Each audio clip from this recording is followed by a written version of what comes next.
Oh no. Just look at Kenshin and you'll understand why Pyro does what he does. Oh no. You're So currently... Kenshin is unreasonably attractive. The best part is he's my age. Mm-hmm. He's like Kurama with a sword, but also your age.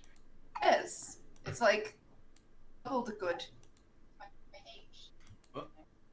I Okay. can hear myself. Bad. Status. Also, me. here, Cable, this is for you. If I'm upset by this, so do you. Wait, guys, were you just talking about Runen and Kenshin? Rurouni Kenshin, yeah.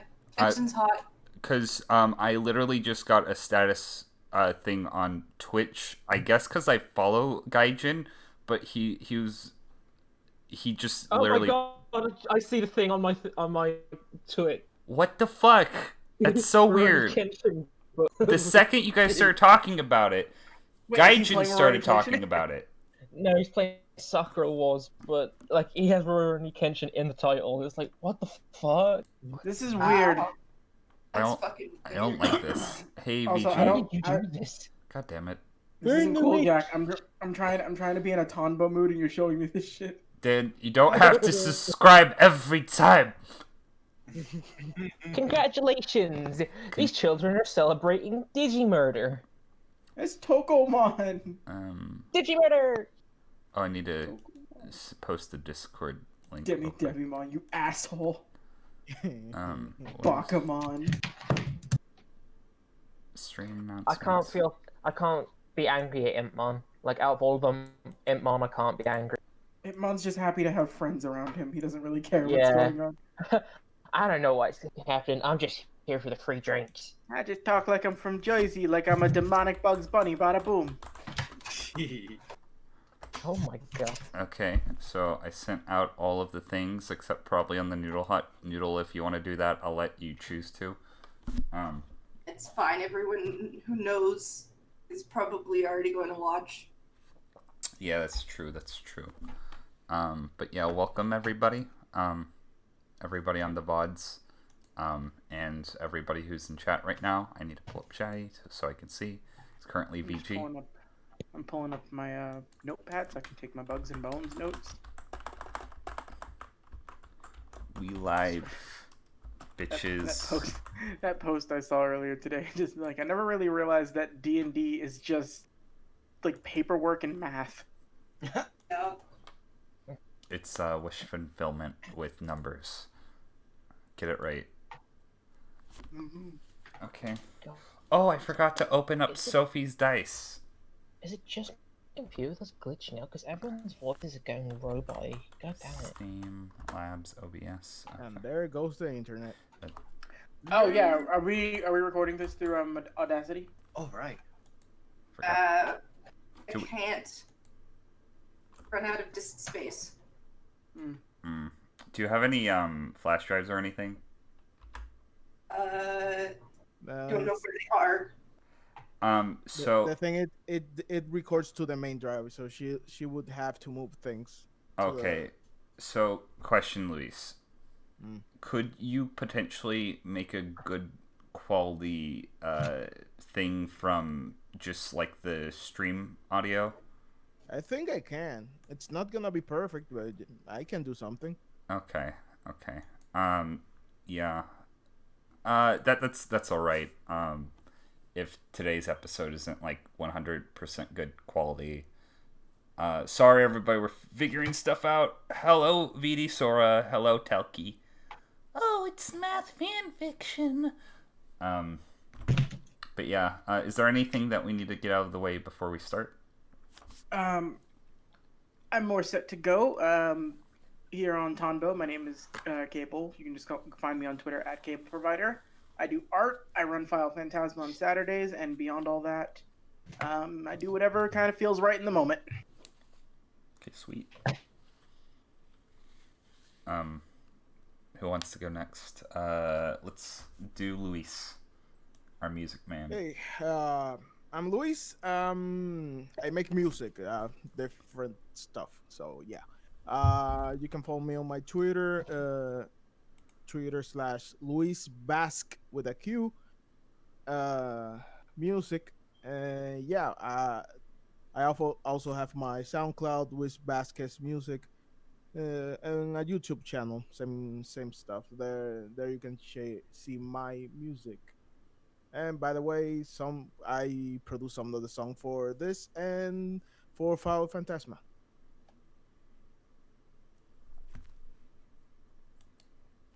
Okay.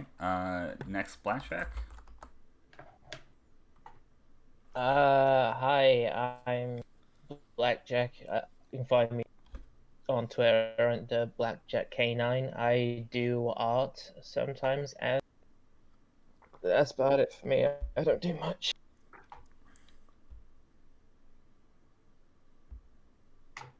Okay. Next, let's do Noodle. Hello. My name is Noodle Laser. I stream art sometimes whenever I feel like it. And I also play in Phantasma. Last but not least, Daniel Shinobi. That's his localized name. You guys have been changing it on me.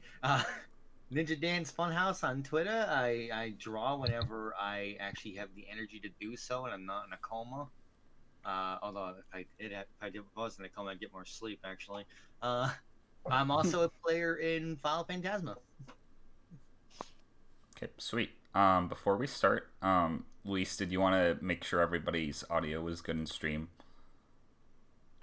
or do you trust our fans? I don't trust that Telkey person. He's kind of shifty.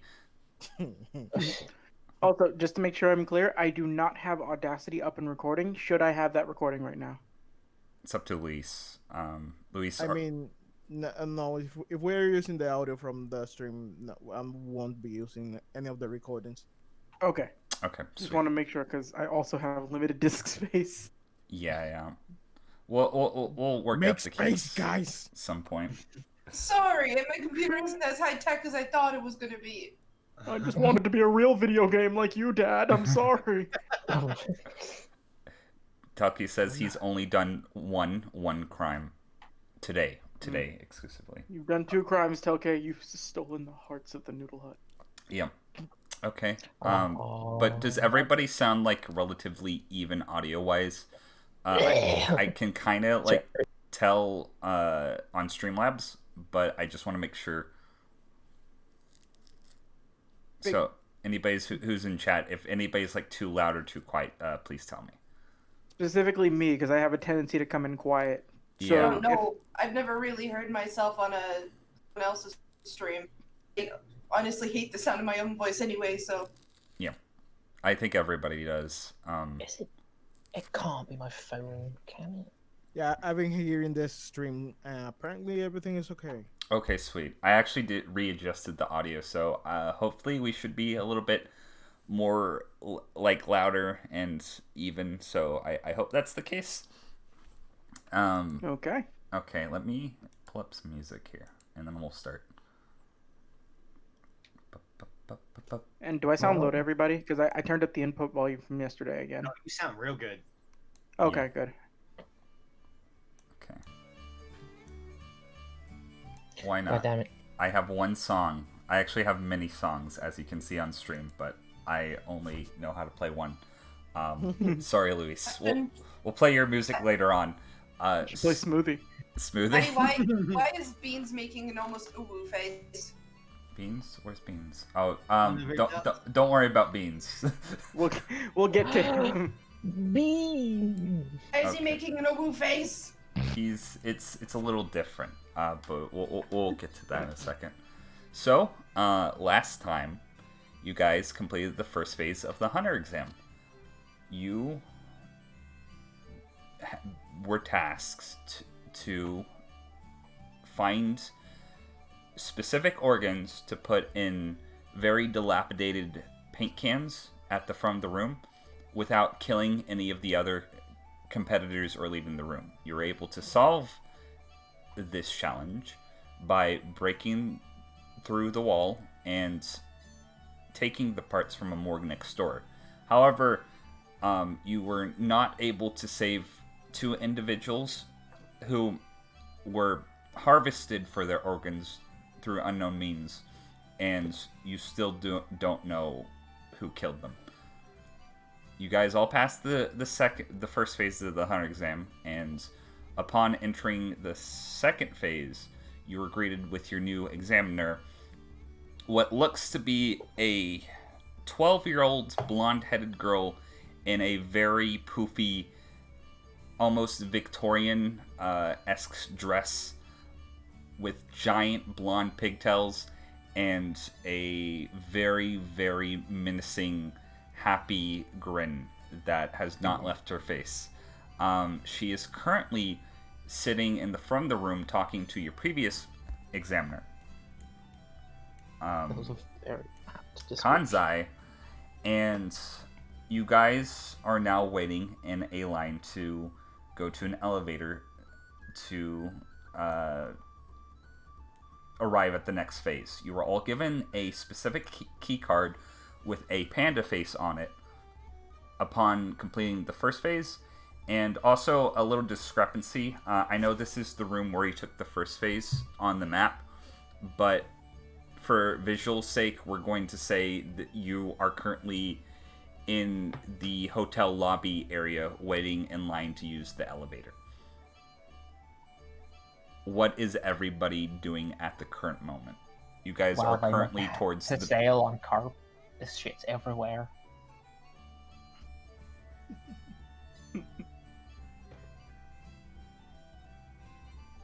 How did they manage to even create this much of the same pattern without throwing up? I like it. It looks fun. You like I'm it. getting some creepy vibes from this thing.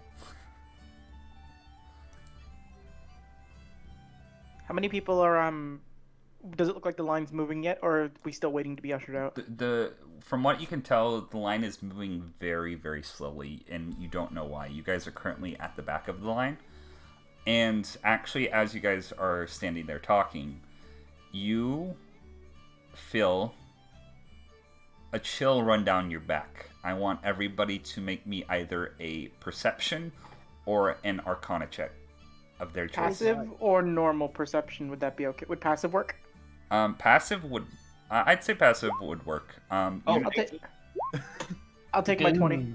7. Okay. That would be a 11.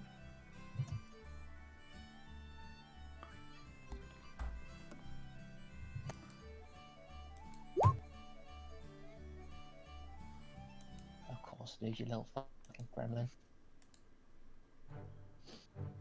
Okay. It's a disturbance in the force. So, as you guys are waiting in line, you see a few people. Tonbo, Grifter, Coco would all see this. Seox and Dustin, you're doing Seox and Dustin things. I don't know what the fuck. And Being cross-armed. you see a man scrambling from across the hallway.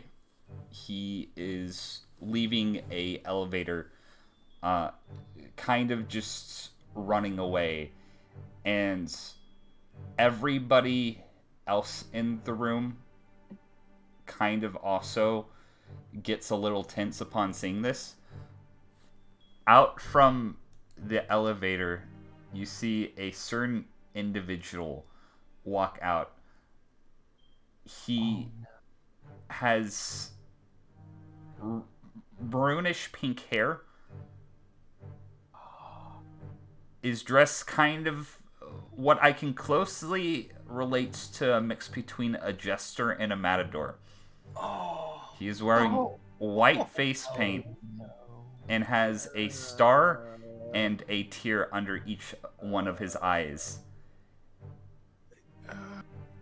No. This man looks to the crowd.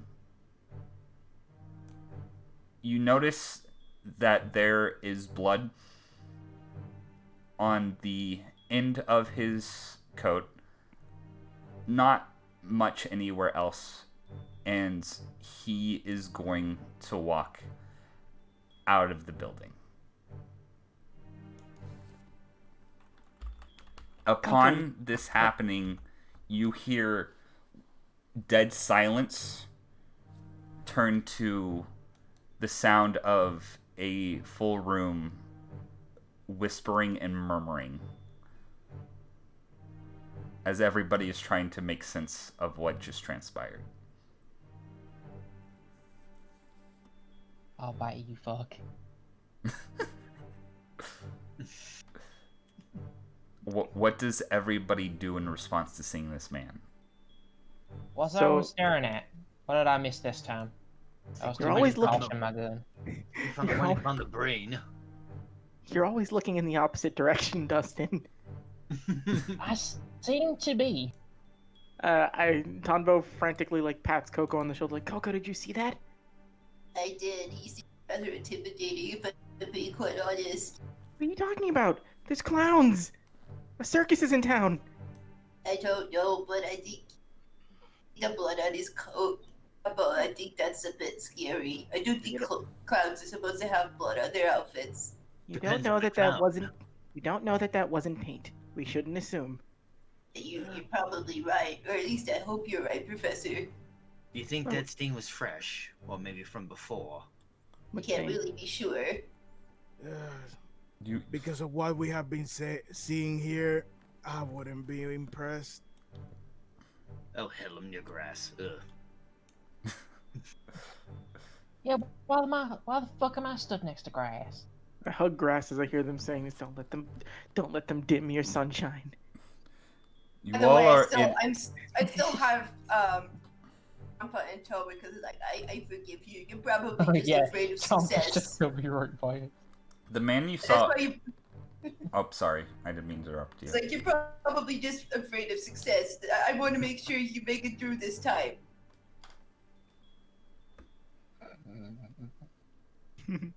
Who are you talking to? Tomba. Tom, he should still be right by us. Apparently. Okay, so if you want to find Tonpa, you're going to have to roll a perception check. He's trying to Alright. fucking hide from us now. This isn't passive perception. Oh no. Can I assist her in You're looking actively looking at this point. by letting her like you climb on my can shoulders you to can look help around? her and give her advantage, or you I can got roll your own 19. separate perception roll. No, I wanted to like let her climb on my shoulders so she could look around, like just to give her Yes, that would advantage. be helping. Are Okay, you yeah, sure about that, Professor? I'm rather chubby if you haven't noticed. Oh, pat, and just lift her up. Okay, you see, Coco, you see Tonpa run kind of through the crowd to the front of the line, and there's people going, hey, stop it! And he runs straight into the elevator. Oh, there you go. We'll find you later, I'm sure. Mark my words, no friend gets away from me. You guys are really want to help him. Well, Yes, Yeah. help. That's the word I'd use. why shouldn't you help somebody who needs it? It's always good to lend a hand when you can. I think he doesn't want to be helped, but okay. I don't think you understand. He doesn't want help. He wants to ruin our chances. Yeah. I mean, It's just nerves. yeah, pretty sure. I really don't think it is. He literally tried to stop us from completing our first task. He was a bit dense and didn't realize we had a whole room full of organs that we still could have used anyway. He literally tried to fail us, including himself. I mean, even if You that may is not the case, You may not You think it's understand all it yet, but do you think it's all of a reason he can pass? As if he really is a bad guy, and I hope he isn't. Doesn't that mean we should stop him from doing this again in the future?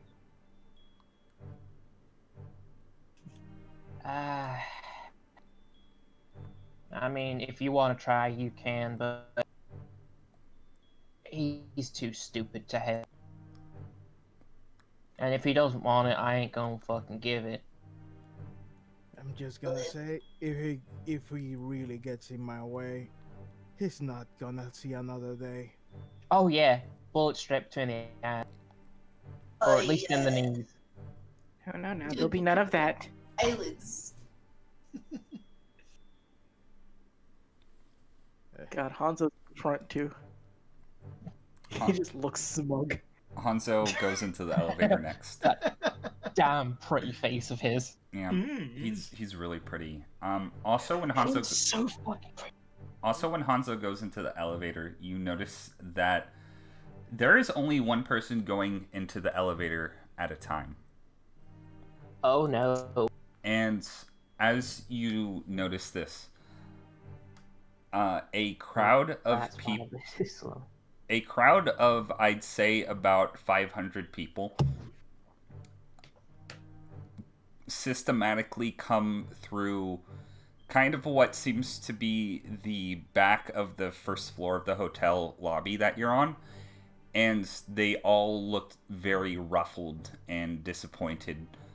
Some of them are semi-injured, doesn't look too bad, and then you see a couple of body bags being carried out, and then another group of people from what you can tell came from a different section of the hotel, about 50 or so people, join you at the back of the line while the other original group of people walk out. And there is now a bunch of individuals in line with you guys, and you guys are technically, at this point, you would be considered in the middle of the line. So that's why this is moving like the world's most depressing conga line. I don't have So, much I- faith in this. So, apparently this wasn't the only exam. Yeah, I mean, we were told the next phase would happen soon. No, I was telling more that apparently the first phase, there was other trials in parallel since there are more people behind us. I wonder if they all had to find organs too.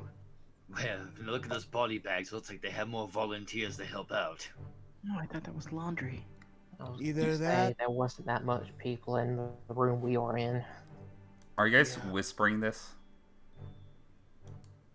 I don't It- see, To be personally honest, don't I see any reason to. probably not. Yeah, this is probably nothing to keep quiet about. Yeah. Tombo follows the flow of conversation. If they're whispering, he is. If they're not, he's not. Okay, I I don't so, wonder think what I Aegon would- has to say about this.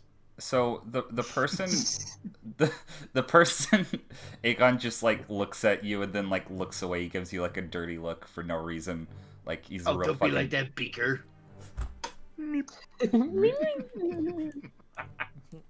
But anyways, the person who is directly behind you, who I'd say he's probably wearing like a yellow, electric yellow shirt and green hair. He's like, well, you guys could just ask us. You know, you don't have to like keep everything together. If you just want to find out information, I could just have told you. But if you're gonna be a dick It would about have it, been rude to ask. of course it would. I mean, I don't know if it's against the rules to ask or not either, so I figured might don't ask. You know, I think we need clear explanation on the rules. Maybe we should go talk to the people up there. And they can probably write on well.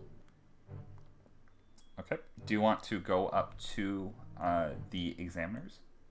I would like to hold our place in line. What's Okay. the dealing if I leave? Can I come back to the spot in line, Vatty? You could probably do that because your friends are holding your place. Some people might get upset about it. It's like just roller coaster rules. It's okay, we have grass for intimidation.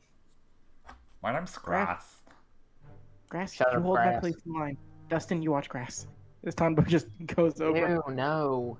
Grass clings My onto mom your babes didn't leg. do it. Body system.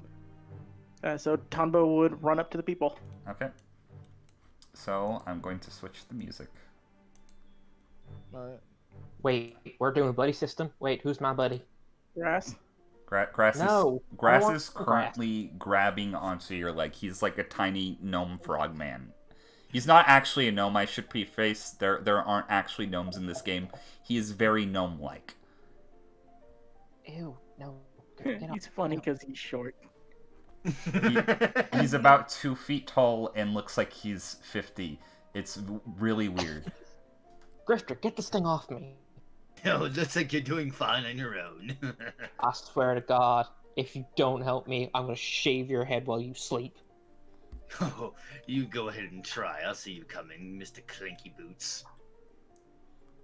So, Tonbo, as you run up to the platform, you see your old examiner, your new examiner, and what looks to be about a 3-foot man who has a head in the shape of a lima bean, whose skin is also green, and also he has a name tag with the word beans on it. Okay, They're we're gonna.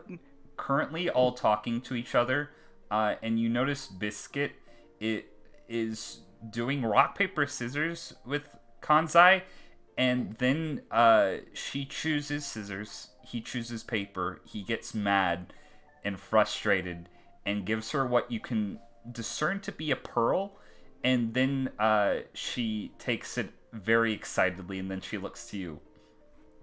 Oh, why, yes, hello? Hi, Tonbo. Nice to meet you. Biscuit Kruger, but you can call me Bisky. And she holds out her hand. She's I wearing immediately- very fine gloves. I immediately grab her hand and shake it enthusiastically and smile. Are you one of the examinees? Yeah. I had a couple questions about the rules and like what's supposed to, not be said and be said. We don't want to do anything wrong trying to become hunters and all. Oh, yes. Well, important things to know. I believe that they made attacking examiners recently prohibited. There was actually a gentleman at a previous exam, or this exam rather, in a different room that was disqualified because he actually attacked one of the examiners here. So I would say you can't attack any examiners. I would suggest not attacking any other examinees unless specified. And also, I don't think there's many other rules besides following the rules of each phase of the exam. Okay, so don't attack anyone, which we weren't going to do anyway. That's not how you make a friend. And he just smiles happily. But beyond that, so it's okay if we talk to the other people around here? Oh, definitely. It's okay if you talk to anybody. There's really not many rules outside of the phases, I'm afraid. I thought Kanzai should have specified this, and Kanzai's just looking super angry and pissed off, and he's pouting in the corner at this point. Ugh. Egg. That man is Kanzai's fun. That man is so stubborn. What's he mad about? Oh, you see, we're both, do you know what a treasure hunter is? He kind of thinks for a second, then he points over to Dustin and Grass. Yeah, my friend over there. Get this fucking thing off me! Hey, nice. Oh, they have fun. Watch out for your gun, Dustin. Well, Oh God. when I say treasure hunters, I mean certified hunters that also happen to look for treasure, not just any old run-of-the-mill. Not that I'm sure your friends won't become fine treasure hunters one day, but me and Kansai are both after similar treasures, and I happened to win a bet with him that involved rock, paper, scissors, and he lost, and now I have this very nice pearl. Oh, Do you want to see? I really, really do. Tonbo's just bouncing excitedly. She hands it to you. What is it? Is it just a pearl? It's a pearl, but when you turn it a certain way, it starts glowing a deep sea green color. Those come from a special luminous clam found only in one part of the world. There was actually an ancient culture that used to harvest them for luminous means, but they are very rare now since the species of clam is currently extinct, and this is a very, very rare find. Oh, cool. Betty, is this in any way related to those luminous worms that Anne showed me earlier? You would have to roll a nature check. Since it's insect-based, can I have advantage? Or no? The pearl would not belong to an insect, so no. Hey, Nature. 20. Okay. Fucking hell. You know that there are many creatures in the world that have adapt luminosity for various means to either ward off predators or lure in prey. The worms, you can probably discern, do so to lure off predators because worms don't really eat anything that isn't already decomposing. So they aren't really carnivorous. You have heard stories of carnivorous clams before that latch on to prey. Oh, very interesting. You know, and in all the years of things, you know, when you look into insects, you always forget that there's other things that can be amazing besides that. This is just, I'd have to say, this is just as fine a treasure as anything I could find. And I give it back to her. Thank you. You're a very polite young man. What is your name again? Oh, Tonbo Kamakiri. I'll be sure to remember that. Professor Tonbo Kamakiri, I guess is the better way of stating it. She's gonna roll an insight check on that. It is so fun to play pretend when at your young age, and she pats you on the head. I immediately pull out the ID in the document and just show, like, no. Why does everybody always think I'm playing pretend? Oh, Everyone always thinks this, like, he just like, I'm not a child. question, young man. Your card with the panda on it, does it have purple eyes or blue eyes? You never specified. Did you look at your card? I look at my card. It has purple eyes. Oh, purple. What the fuck? Oh, this is interesting. Okay. Why? So, do you want to know a secret? Yeah. Okay. She's gonna drag you over to the side and kind of like put an arm around your shoulder. Mm-hmm. And she's going to roll a stealth check that anybody can contest if they so choose. Sure, I'm gonna forego Perception that. again? I'm too busy dealing with grass. If you want to make a perception check to hear what Biscuit is saying to Tonbo, you can do so. I look over as we move and I see you and Grass. Oh, they're having fun. Way far away. Yeah. I would say because of the noise in this room, it would be disadvantage, but You get disadvantage at 20.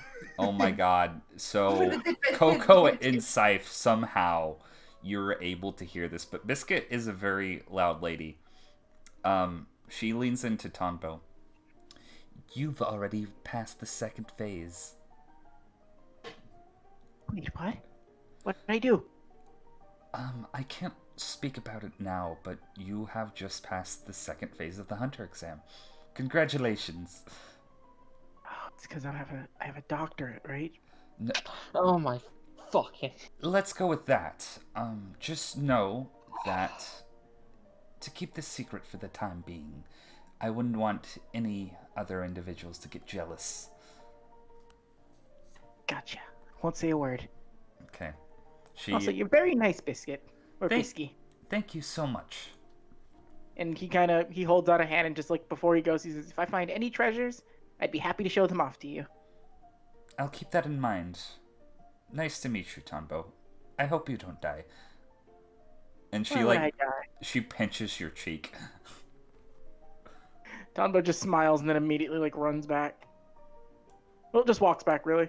Okay. You do so. He does that happy little jog with his arms out. Okay. Hello. Dustin, thank you. I'll take this. And he just like picks up Grass. So, He got fucking slobber and snot all over my leg. Aw, he loves you. Were we each holding one of those keys, or the group? Everybody got their own individual key card. Oh, okay. I checked mine. It's blue. Same. It's also blue. I mean, Why I is didn't everyone hear. checking their cards for?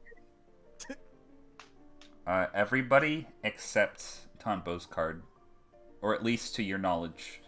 Everybody looks at their own card. Everybody sees the color blue. Shit. Personally, I know what that's gonna fucking mean, but So Tonbo taking a shine to that one, I hear. Yeah, I love grass. I think we're gonna be best friends. Talking about the examiner. Ooh, Bisky? Yes. Heard Tombo's the got a girlfriend. Tombo's got a girlfriend. Tondo just like looks at you and does like the angry like shut up. Aww. He's in love. Don't listen to them, grass. Grass is just like doing the thing where one eye is blinking more slowly than the other, and they're just only slightly out of sync. Oh, before I forget though, and he just looks angrily at you, Dustin. You should talk to her too. What? Wow. She's a treasure hunter. Oh. So's the other Really? guy too, the angry yellow one. Oh, the cute one. Yeah, they're both treasure hunters, and she showed me this really cool thing that I guess she got from him in a bet. He's mad about it. Maybe I will. I mean, She's nice. They also- how long do we have left before we get in the fucking elevator at this point? They also said to be. Oh, sorry. I'm gonna say the line has gone down about halfway from when you started, so it'll probably still be a little bit. Maybe I will go talk to them in a minute. And just out of character, I would relay what they said, just like the, oh, it's cool to talk to people, just don't attack examiners and don't attack other people. I mean, I think that goes without saying. Yes, but now we know, so there's no more questioning, so we can talk to all the friends we have here. treasure hunter, you say? Oh yeah. And So Anybody sounds who like wants to you're roll a interested. history check, they can Ooh, when they hear the word treasure hunter. I'm good at that. Yay! Oh, I got boy. a higher roll. I would like to, I just haven't found it on the list yet. Shit. There it is. It begins with H and ends with history. Okay, it makes sense that's safe, and Dustin would know this.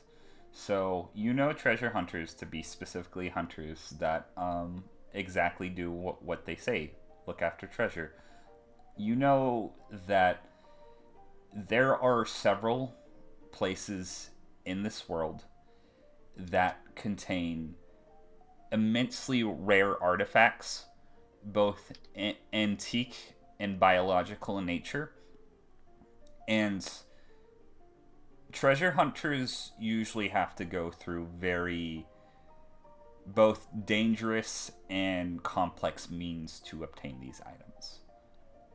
I'm not sure if your characters would wish to become treasure hunters themselves upon completing the exam, but it's a specific type of hunter that people feel the need to categorize and draw attention to. Yeah, troll. Tension. You're playing the cowboy, so you should be saying draw, you son of a bitch. Fucking bastard. Okay. That's what makes it perfect. So yeah. And I'd say the line is probably going to go down to a significant point to where you're probably the first person in your group will probably get to the elevator within the minute. Well, it looks like we're out of time. I gotta step away for just a second, I'll be right back. Okay. Oh, okay. Does anybody want to do anything else in this dingy hotel lobby before continuing? I actually wanted to talk to Dustin. Ooh, you can do so. Hey, Dustin. Yeah, some. And I'm gonna whisper to him because I don't want anyone else to hear this. Okay, roll a stealth check. Yippee. 18. 18. Ooh. I actually meet that passively. You don't, because this is a specific. So passive perception, I'm gonna say, works for environmental stuff or stuff that isn't trying to be hidden, but because this individual is specifically hiding what he's saying, you would you have to. actively trying to. Yeah, you would have to physically roll a perception check to do so. Oh, well, Scythe actually has no interest. Okay. What would be the perception check for? The perception, Seox is going to talk to Dustin, and Seox is whispering. Oh, nah, none of my business. Yep. Okay. Grass is going. No, Grass isn't. Grass is currently licking the floor. No, Grass, go play with Tombo. I put my hands over Grass's ears like it's rude to eavesdrop. I bring him over to Grifter and I just say, "Here, you stay with Grifter for a second." Ugh. Joe, have you met Grass? Who's? Oh, that. Okay. Chow is now trying to walk the other way. Okay, what is Siak saying to Dustin as these antics transpire? Dustin, I wanted to talk to you. What about, partner? Apparently, you have an idea of who was the responsible of the mayhem downstairs with the organs disappearing and stuff.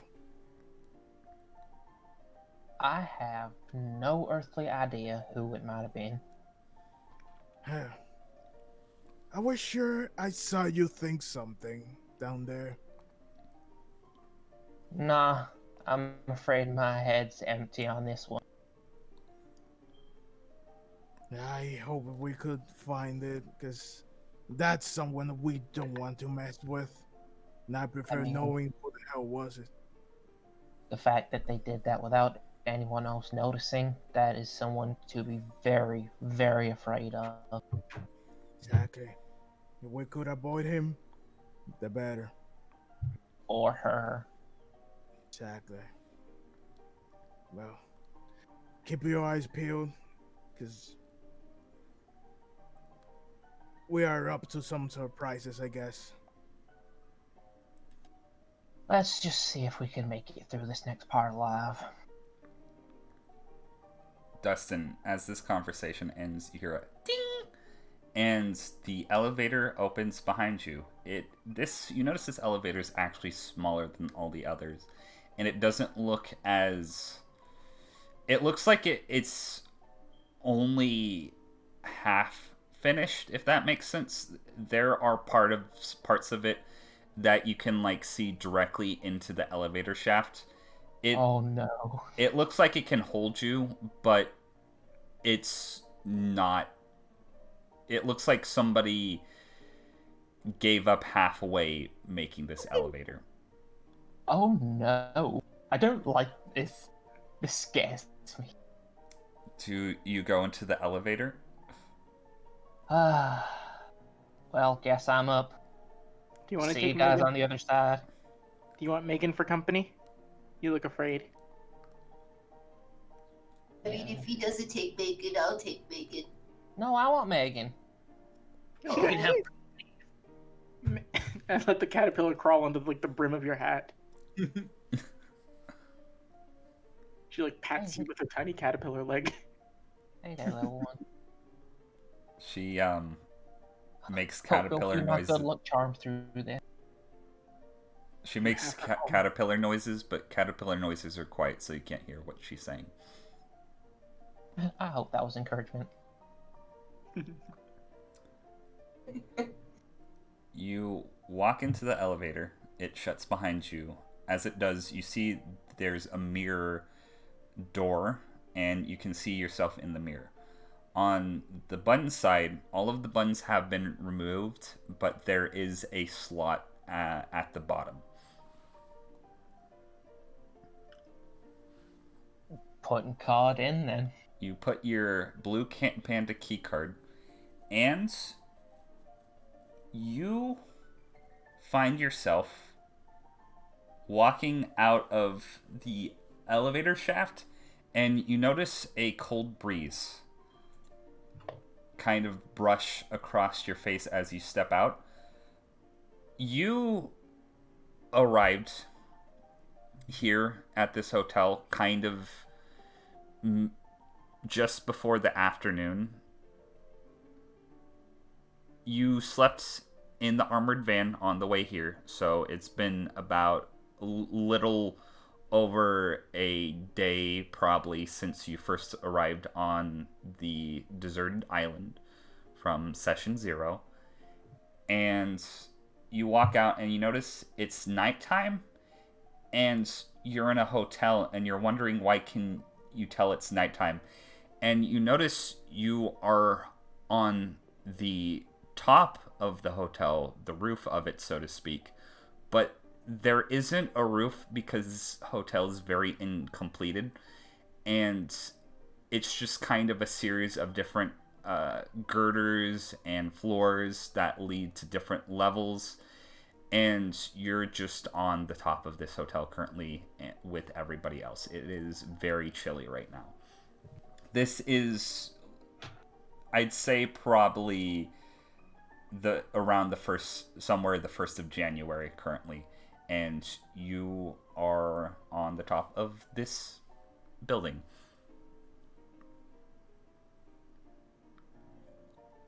All right.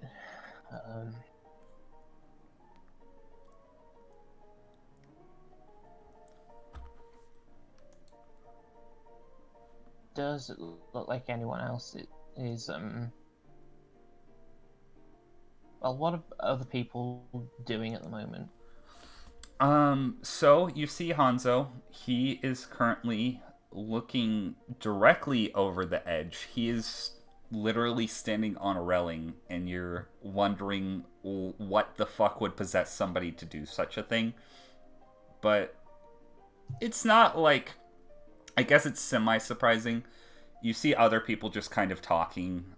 Tonpa is currently hiding in a trash can, and you can only see that because he lifts his head up out of the trash can and then sees you and instantly goes back down. Other than that, it's basically just a cold, incomplete hotel thing. Nothing much else. Alright. I'm gonna have a look around, being as careful as I can. Okay.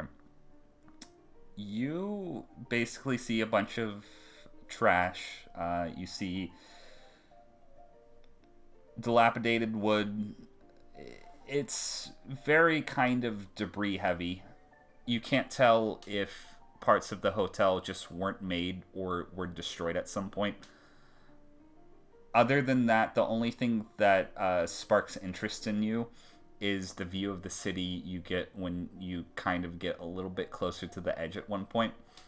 And this city is basically a wasteland of shantily put together buildings and garbage. And there are some taller buildings you see, but they're kind of in the same state of this hotel to where they don't look like they were made with any plan, or parts of them were probably destroyed at one point.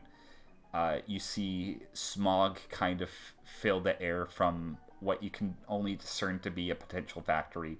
This does not look like any city you have ever seen before in your life, but you do notice some lights speckled throughout. But the thing that is most concerning about this city, it kind of goes on for miles also. This is probably one of the biggest cities you've ever seen.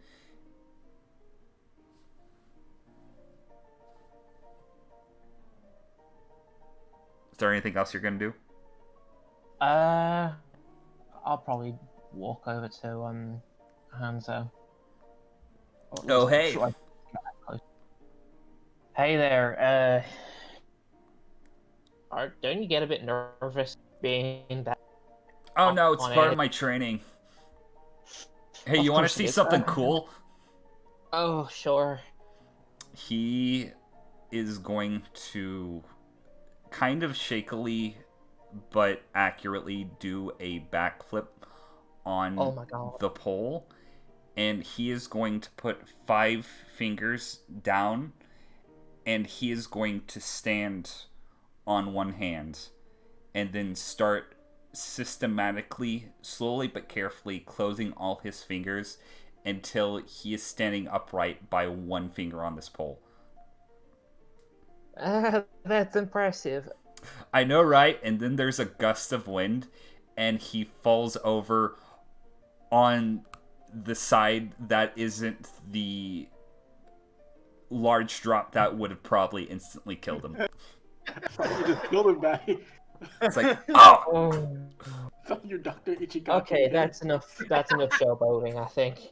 Oh, just wasn't surprised by the wind is all.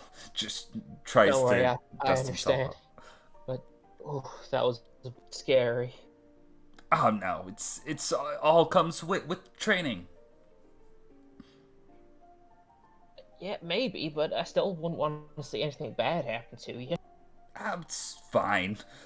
Just got a little nervous is all.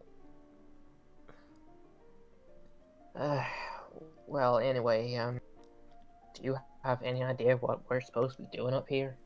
I think we're supposed to wait on the other contestants. Well, I hope that's it. I Me mean, no. Oh, I did hear a little fact back down there. what? About some people. What do you mean some people? I could tell you. If you make it worth my while. Gonna roll an insight check on you.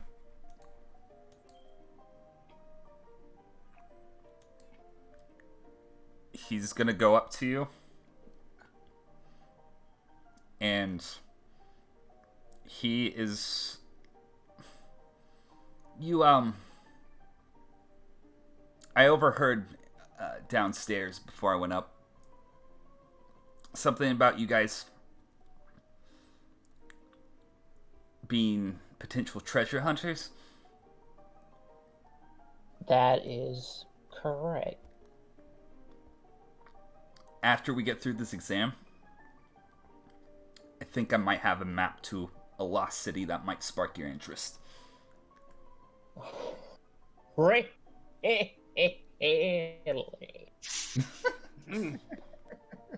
It's from my Okay, homeland. Okay, that's more than good enough. Okay. Okay, so I heard that those key cards we were given. Yeah. Some people have ones with different colored eyes, and the ones who had purple ones may have already passed the second part of the exam. What, really? He looks at his key cards like, oh. No, it's because we're already up here. I think that means we have to continue on. Oh, that sucks. Yeah. Well, out of our whole group, only one of us had that purple card, so... Wait, who was it? The short kid. Really now? Yeah. What's so special about that little runt? Have you seen him? He talks to insects. I guess that's pretty weird. Megan scolds you for talking about that. I mean, you get used to it. It's kind of... I mean, I understand. Sorta.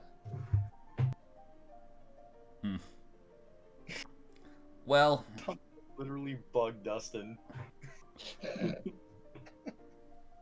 Maybe this test is about talking to bugs. Well, if that's the case, then he sure got it in the bag. This was a very awkward conversation. He pats you on the shoulder. I respect that. Listen, I'm not much of a talker. Even in my old job, I wasn't a talker. I just wrote facts and looked at bones all day. Oh, you're a paleontologist or a coroner? No, a paleontologist, or at least I used to. Huh. There was certain events that happened, and I got fired. Man's business is a man's business. No need for me to know. Well, might as well keep an eye out up here, see if anything strange happens. Okay. So who goes into the elevator next? Let's establish a turn order. Do you want us to do like maybe passive initiative just to see who goes? Sure. Let's go ahead and roll passive initiative now, but everybody click their tokens before they do so. And I wanted you to have your moment, Jack, but I really wanted to say this. Dustin has a boyfriend.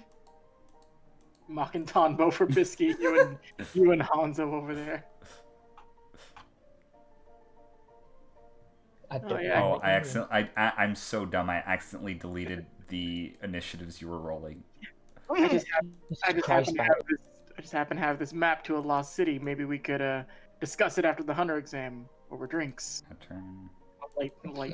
Some light conversation. He's man pretty, so you could do work. Listen, I am attracted to him, even though he is so gosh darn handsome. Okay. So first was safe. So. Okay. So I didn't roll my. I'll just do it like this. Actually, first would be Tonbo. Yeah. Okay. So who is the next highest? It was Seox. So you would be 3. 6 would be 2. So, Professor, you're saying that you actually used Megan as a plant on him to get information later?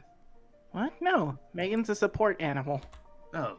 She helps. Do you guys need one before I go? What else do you have, Professor? You see him take off his hat, and you see leaping out onto his shoulder, a tarantula, a centipede, a ladybug, and a grasshopper. Courtney? I would like this to the ladybug. Alright. Penelope, you go with Coco. Oh, hello, Penelope. She just lands on your head, and she's just, like, skittering around. Grass, as much as I love you, I don't trust you to not eat one of them. Fair. Oh. Okay. Seox? Griff? Either one? You don't have to take them. He just happens to have these. Hello, Courtney. Which are left? I got a grasshopper, a centipede, and a tarantula. I'll take Courtney. They have a history. Courtney just goes and crawls on your shoulder.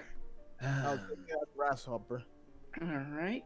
I have a name for him too. Oh, Creed. Alright. Of course you give me the one that's named Creed. You picked the grasshopper. I couldn't. You picked it. So, Creed goes and he stands with you, and I just look at the centipede. Well, Jonah, you're with me. Just on you, that grasshopper's a heavy metal singer. I'll never understand Creed's fascination with metal. And as I say that, I get into the elevator. Okay.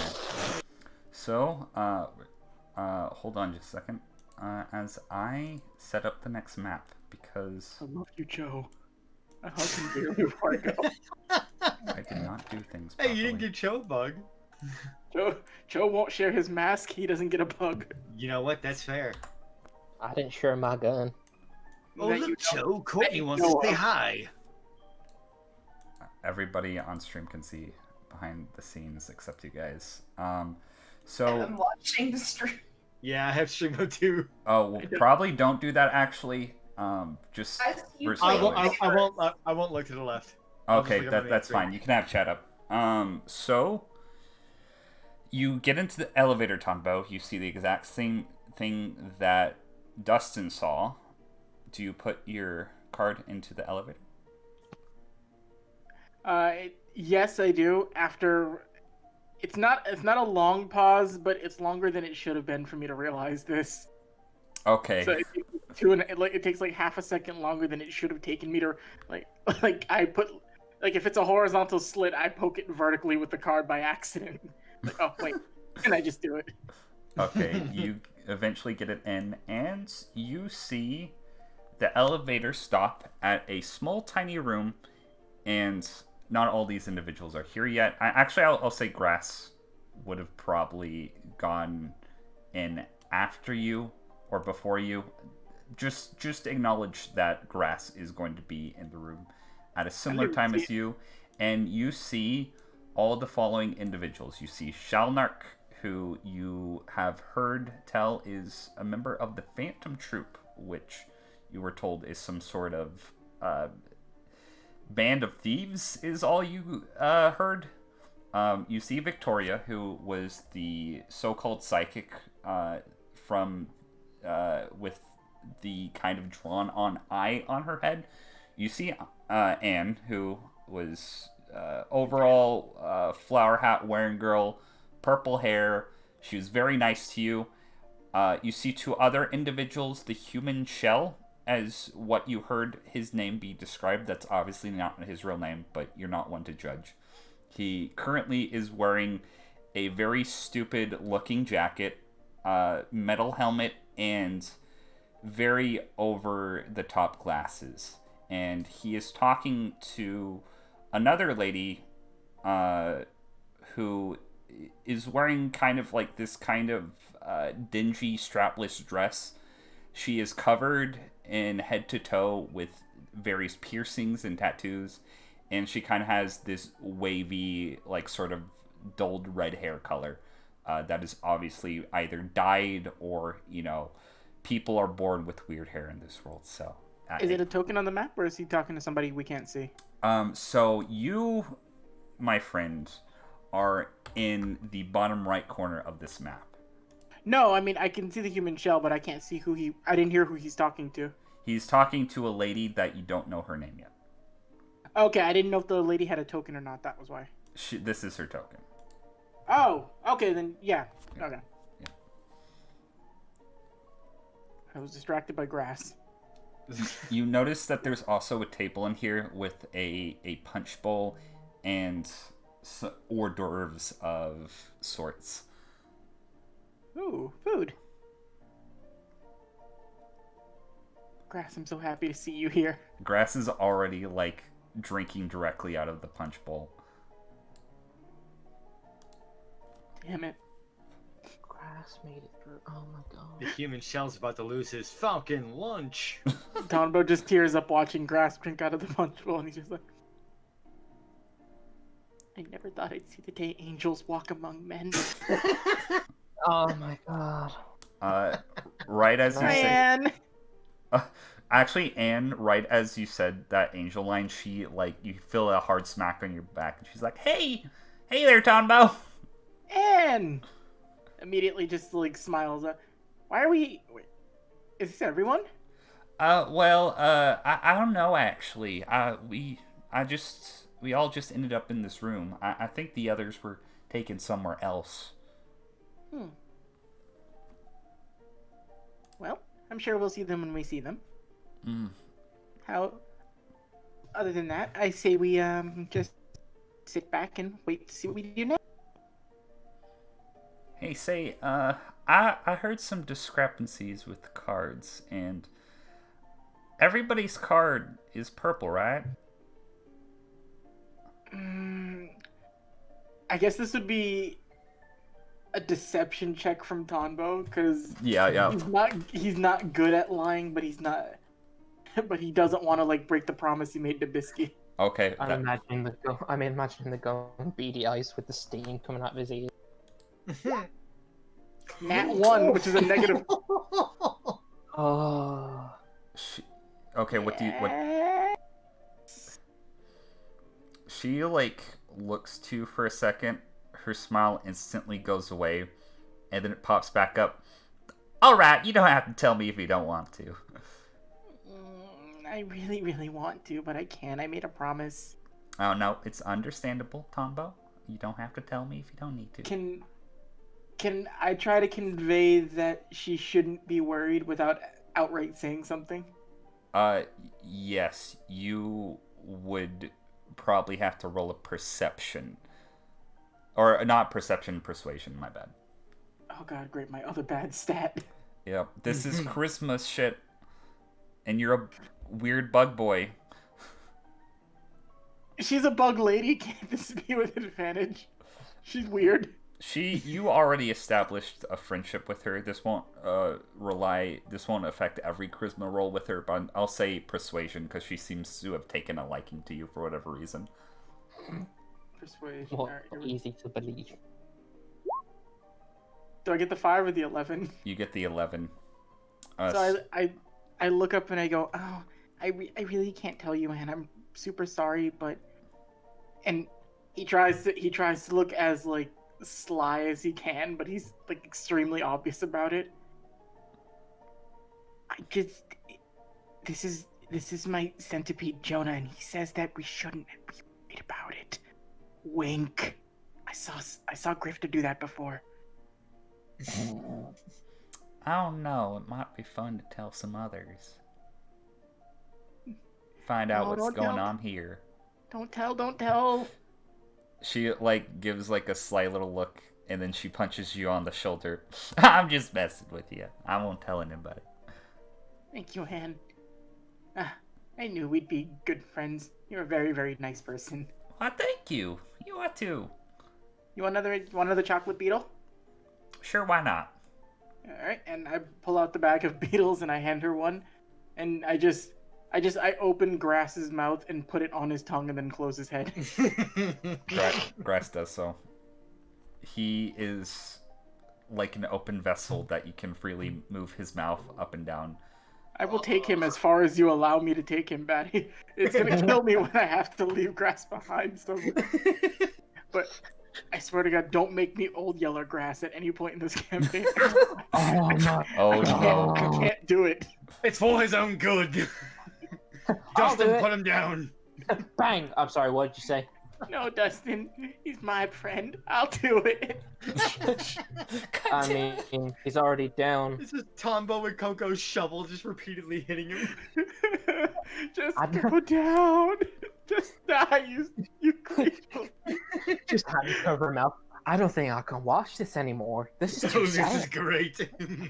I wish it were me. I wish it were me. We do too. I was about to say too dark, but for the Hunter world, this is pretty on point. This is tame. For everybody else, you arrive at the top of this building, and for chat, I might have a token selected the entire time, but let's use Dustin as an example. This is all the players can currently see right now. It is very dark outside, and you all find your way to the top of the building, except Tonbo, who is in a completely different room. Let me go back and see if I can find somebody's token real quick that I uploaded recently. The last person to come up the elevator is Bisky herself, and she walks out. There's two of her. And this little girl is going to... polite little girl is going to kind of get up on the tallest sort of platform she can find and then look out to all of you. For the second phase of the Hunter exam, I'd like to introduce myself, if you haven't already met me. Again, my name is Bisky Kruger. I'm a treasure hunter. What we are doing today has nothing to do with treasure hunting, unfortunately, but it is a test of my own device.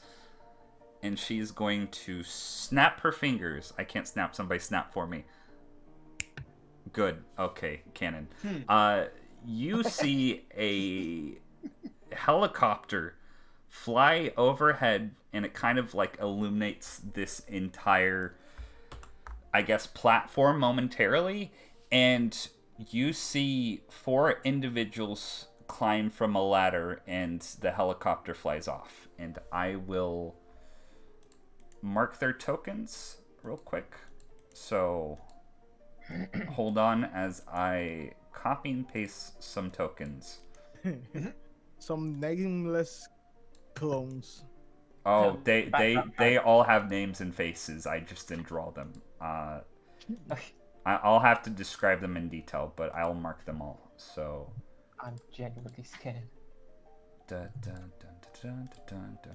So clone red, clone yellow, And clone brown. we'll give this one. Okay, so No, they're a Sentai group. That last one. Shadow Sentai. actually, yeah, no, they're not at all a Sentai group. You see 4 individuals. This is going to be very confusing, so you might have to listen carefully. There are 4 individuals in front of you. 2 look to be about 15. 2 look to be about 25. There is a 15-year-old boy, a 15-year-old girl, a 25-year-old boy, and a 25-year-old girl.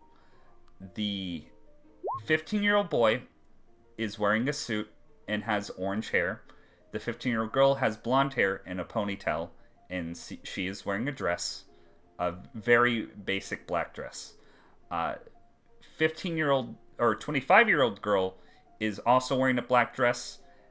She has red hair and has it also back in a ponytail, and the 25-year-old boy has blonde hair that is as short as the 15-year-old boy. They kind of look very similar to one another. You can probably discern that they are all related in some sort of way. And Bisky is going to wave over to all of them. These are the O'Sheas. Normally, we hunters don't like dealing with the Mafia, unless if, of course, they are part of the Mafia. But that's different. Basically, their father owes me a favor. This is Patsy O'Shea, Peggy O'Shea, Patty O'Shea, and Petrie O'Shea. Which one is which? I'm gonna have to write it down. So, Patsy, wait, I might have fucked up their names. So there's Don't worry. Patsy, Polly, Peggy, and Petrie. Petrie is the oldest male. Wait. How's that spelled? Just spell it Right. how you think it's spelled, because I don't know how to spell it. Wait, say again. Petrie O'Shea is the oldest male. He's wearing a suit and has short, blonde hair. Mm-hmm. Peggy O'Shea is the oldest female. She has long red hair and a ponytail and is wearing a black dress. I think... Oh yeah, Polly O'Shea is the blonde-haired girl. She's about 15. Has it done in a ponytail. They all look, again, very similar. And, you know, this is on purpose. And then... What's she wearing? She's wearing a black dress similar to the 25-year-old girl. Mm-hmm. And then I think the first one... All my notes got fucked over, but the first one The boy. was, I think that's Patsy. Patsy. Yeah, for everybody to know. And Bisky is going to wave over to them. Your first challenge of the second phase, and your only challenge, is to provide one of these individuals with a better than subpar date. Wait. Huh. I recommend you stay within your age range, though, or I will personally throw you off of this building. I don't know where I fall in this range. Are you under or over the age of 18? Under. Then you will date one of these two. And she points to the 15-year-olds. Okay, That's a little weird, but okay. Everybody will have a chance to provide a partner of their choice, a given date, but also, and she is going to gesture that everybody move over to this platform.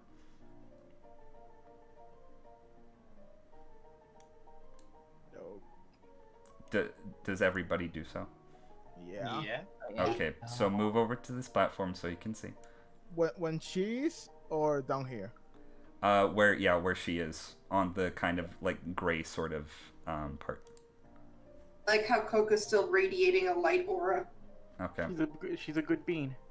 Not like that. I like did that put ass Bisky bean. on the map twice. Thank you, Cable. Yeah. So I didn't know if that was for a thing, and I didn't want to spoil something in case. you look at 2 or 3 metal poles sticking out of the side of this building over the street below. In the middle metal pole, there is a table with a fine tablecloth, and she points over there. This is where your date will be held.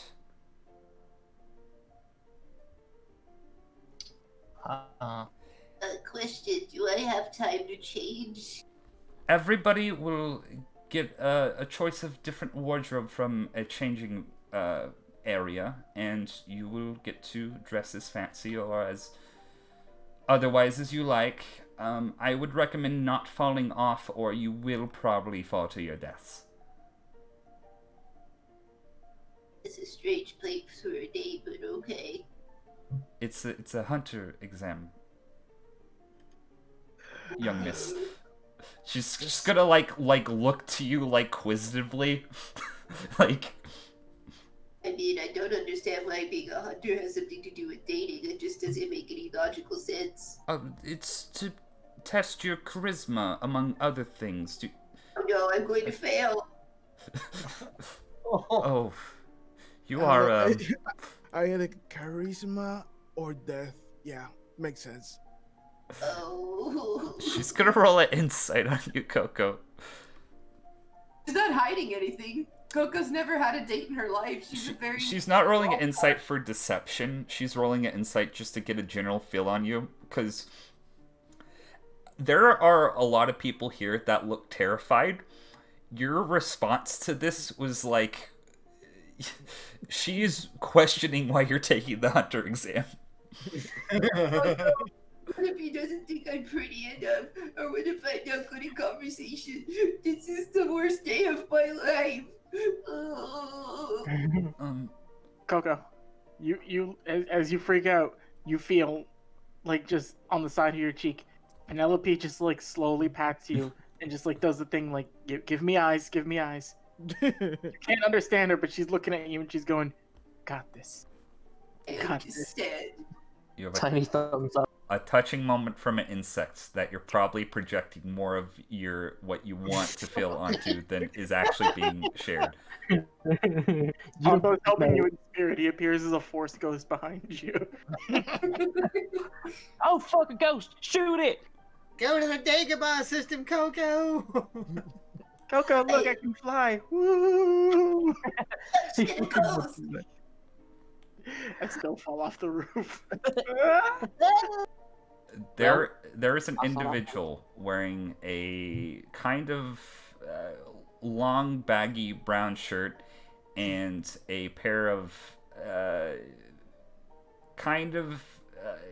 not revealing shorts, but they're probably too short to be worn by a man taking the hunter exam, suspended hundreds of feet in the air on a very cold rooftop in the dead of winter. And he is going to be like, "Okay, girly, let's go." And point over to, oh my god, my fucking notes. Peggy O'Shea. And she's going to be like, I have my notes, so you can ask me. "Okay." And she's just gonna go. And you notice this guy is like really confident until he actually has to get on the pole. And then he is like clinging to dear life. And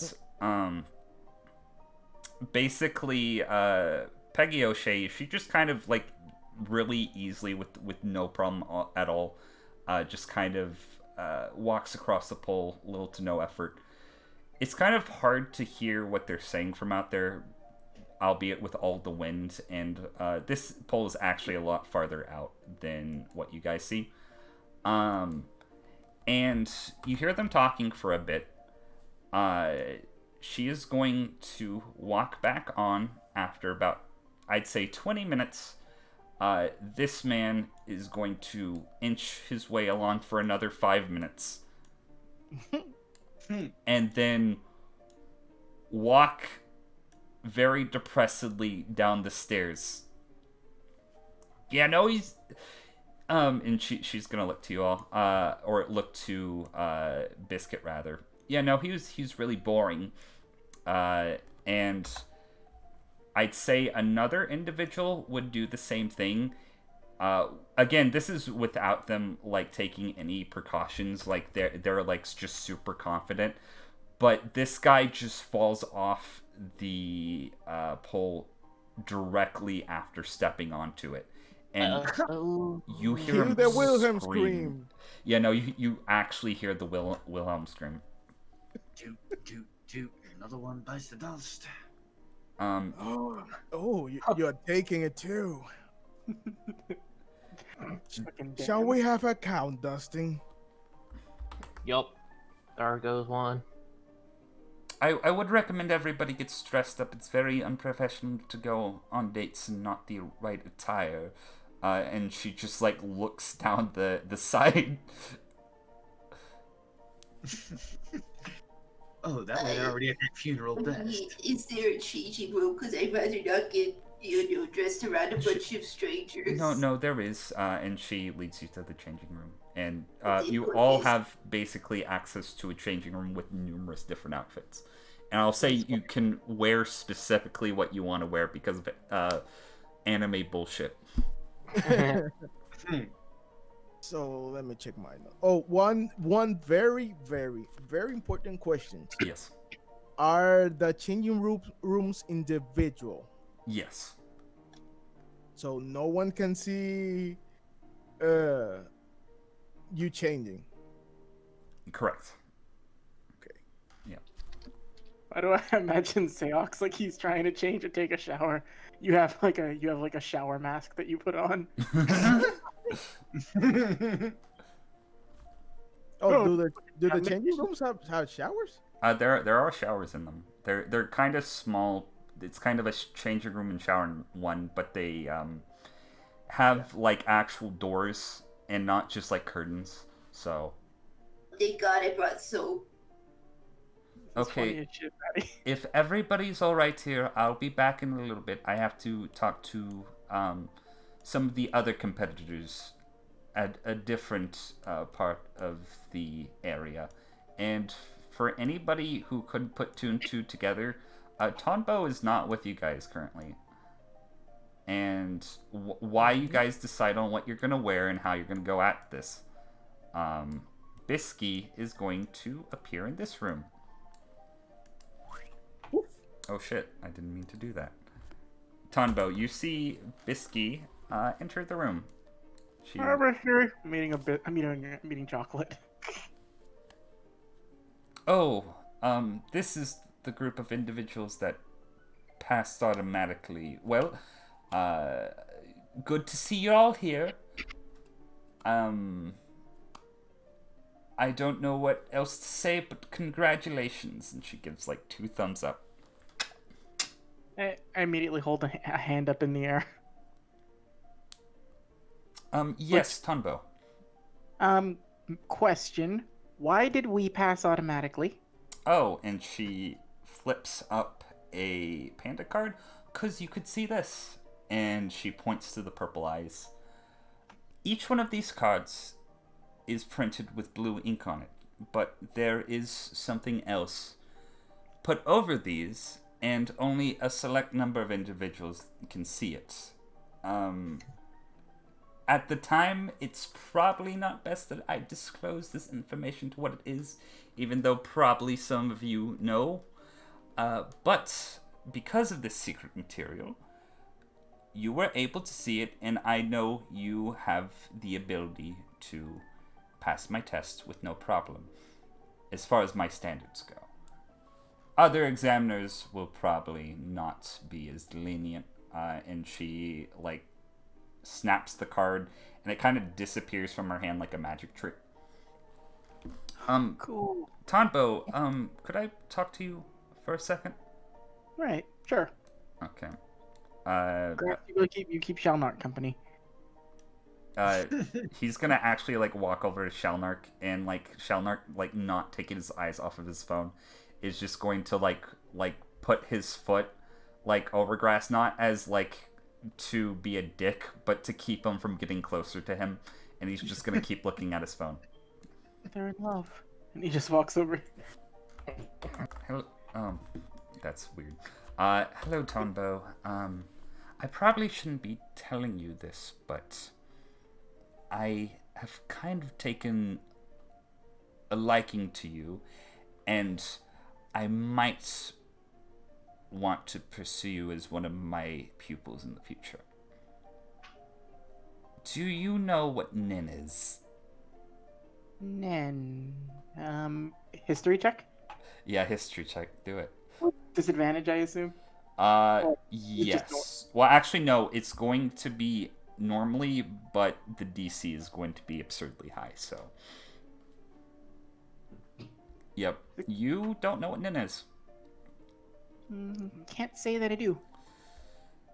There are many individuals who possess very supernatural powers. I'm sure you've seen one or two or more things in your life that have been yet to be explained, and certainly twice as many since you started this test.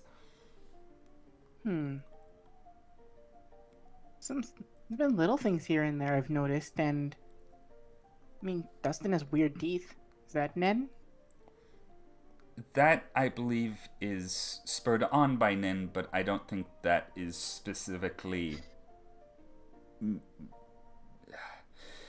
Individuals, almost any individual, given the right training, can produce a moniker of life energy. And she holds out her hands, and you notice there's like this weird pink aura that's kind of glowing around them. And you kind of like, she kind of grabs your hands, and you feel like this kind of weird sort of energy pulsing out from you, and also her. With enough practice, one can develop one's Nin to produce certain powers or effects. There are different stages of Nin, and there are many individuals, how should I say this, who are born gifted with Nin at a very early age, and unlike many other people who have to go through years of rigorous training, they just know it instantly. This is a very rare occurrence, but I believe you are one of such individuals. Oh, well, what makes me different? I'm just your average, everyday grown-up doing what he has to do. It's really unusual. You know how I appear as a cute, wondrous little magical girl? Mm-hmm. I'm actually 50, and she like stops like saying what she's gonna say. 32 years old. Oh, and he just kind of, Tonbo just like gives her a look like, I see. Some Deal with this. Oh, We're two sides of the same coin. precisely. I get mistaken for a kid too. Well, I kind of do on purpose, you see. Nin can actually slow down or reduce aging, or if you're skilled enough in it, it can make you appear as though you're younger. I use my Nin for selfish purposes, to be honest, because I like to look like a little pretty girl, because, you know, not that my other form isn't beautiful in its own right, but she just kind of like does like the deadpan stare off into the distance. Anyways, I believe that you have been aging normally, and with the right practice, if you so choose, you could probably return to what should be your normal state, if that makes sense. Like Tomba just wide-eyed, like, and all the like, with how Bisky goes deadpan when she's thinking about it. This Tomba at the sound of can return to like your normal state, hands on both of her shoulders. Teach me. That could be wait till after the hunter exam, but I'm very, very excited. Isn't there one thing I can do right now, at least to just get a head start? I don't like looking this small. I'm tired of being looked at as a child. So I went to school. you are have what we call the first phase of Nin, or the first stage of Nin called In. Basically, the life force energy that has been radiating from your pores, you have somehow managed to bring back to your body and kind of adhere to your skin, thus giving you your youthful appearance. To learn the next stage of N would be Zetsu, but that would require some training in itself. I'm afraid I cannot teach you the entire thing at this time, but I will be accompanying you for the rest of the exam, and I might be able to do something. Well, this sounds like it's something that's going to require time, and he looks like flustered. No. If I'm gonna do this, I want to do it right, so I can't be impatient. Nin is all about learning patience. And she kind of like puts her hand on your shoulder and kind of smiles a bit. Oh, not that I'm pretty sure most of the other people in this room know, but please don't tell them that they're Nin aware if they are. Again, I believe you're a special case, and I really want you to do your best.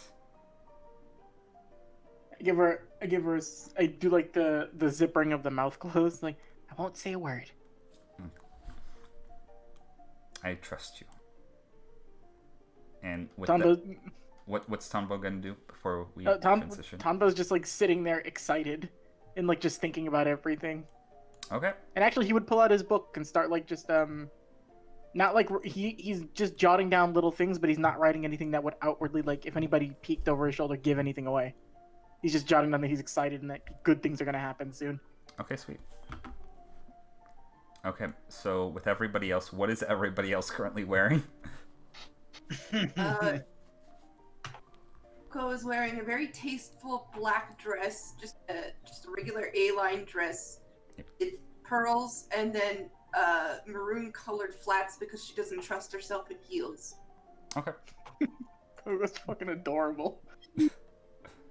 You're stumbling out of the room with heels. Oh no, I thought I got flats. This is the worst time of my life. Okay, what's everybody else wearing?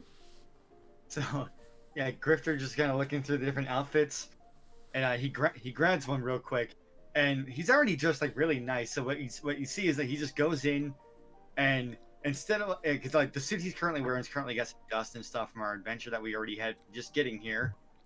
It's like so he walks in and walks out looking like he's wearing the exact same snazzy outfit but clean. Just slightly cleaner. That's amazing. Okay.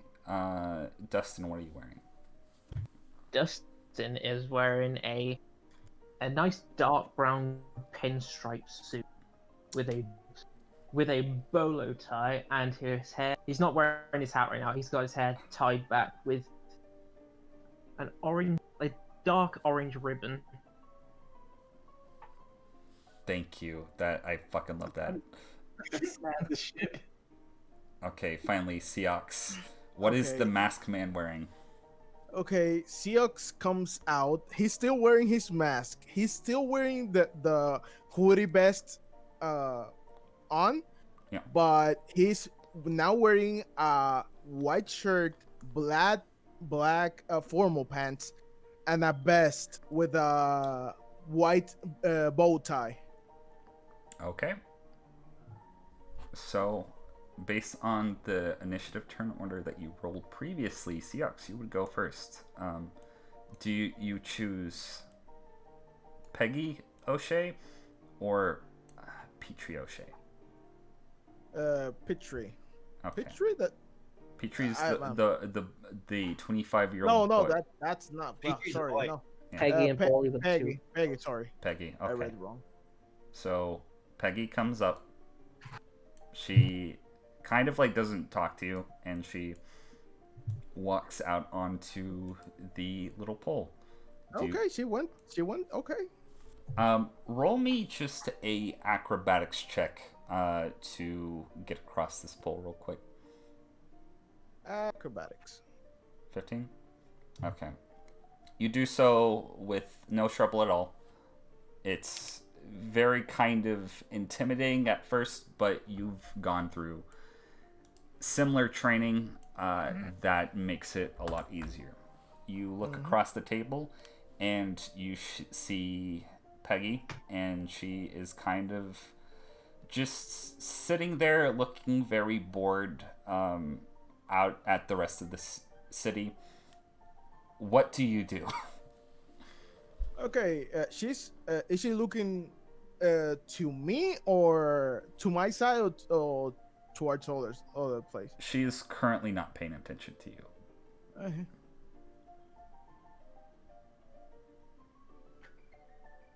Okay.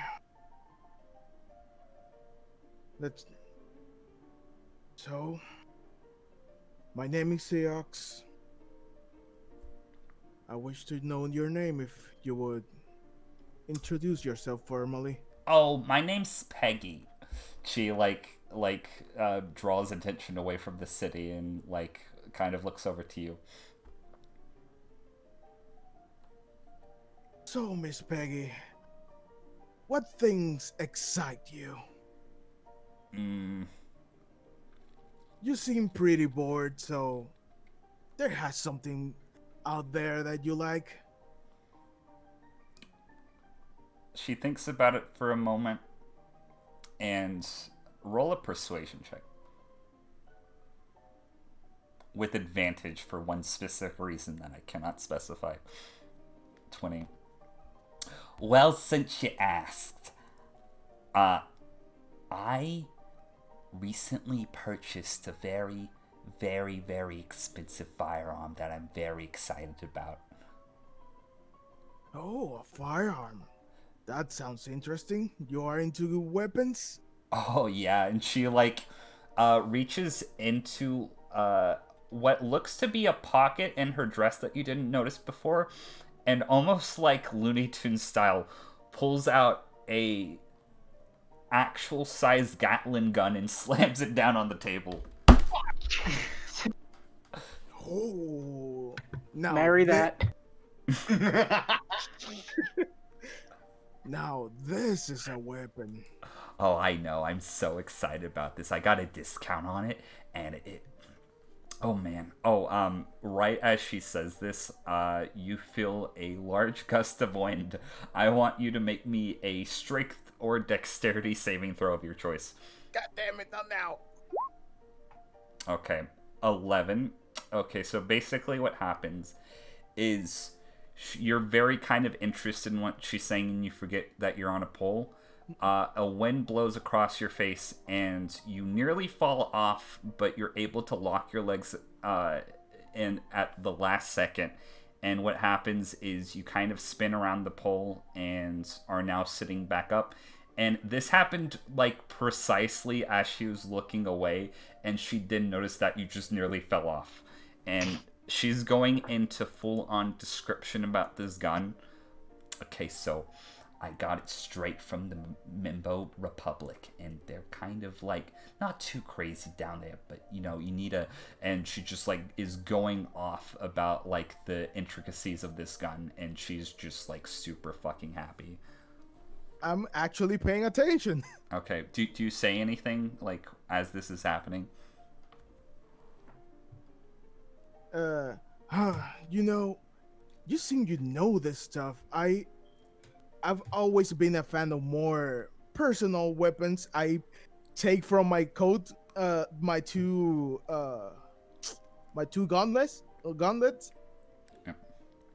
But I have my fascination for other stuff. So Those tell me explode. more. I mean, they don't, but if they could. Maybe if you talk to me afterwards, I could probably hook you up with a guy who knows a guy who knows a guy who knows a guy that can make those explode. Oh, we're definitely gonna talk. Oh, say, why do you wear the mask? Oh, the mask. This is a heirloom from my family. I basically never take it off.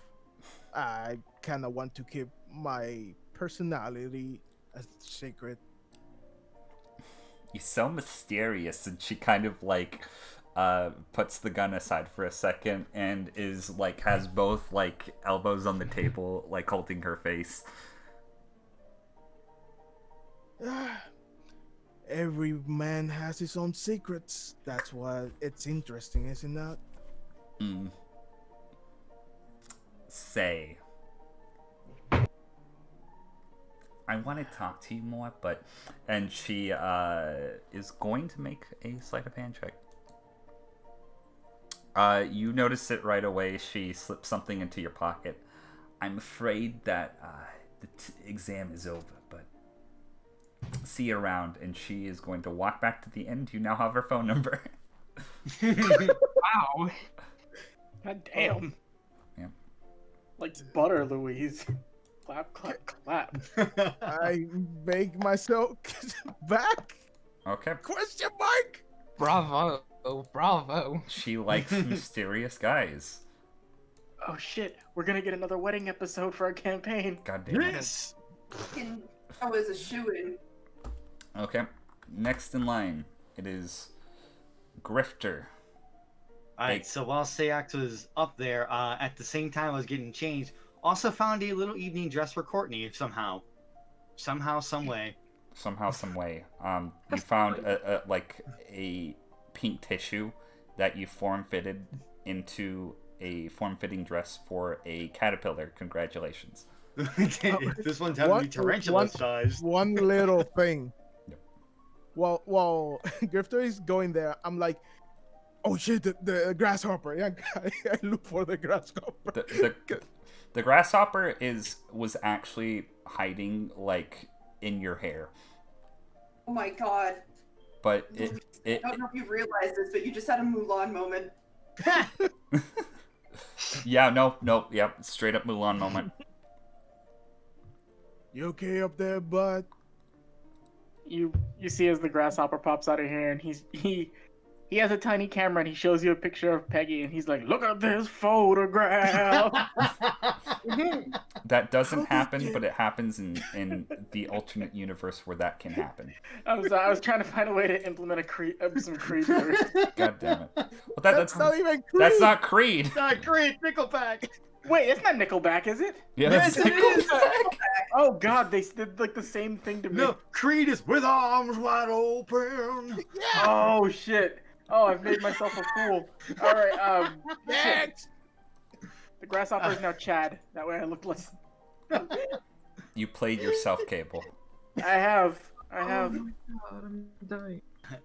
Grifter, you going with Peggy or With Peggy. okay?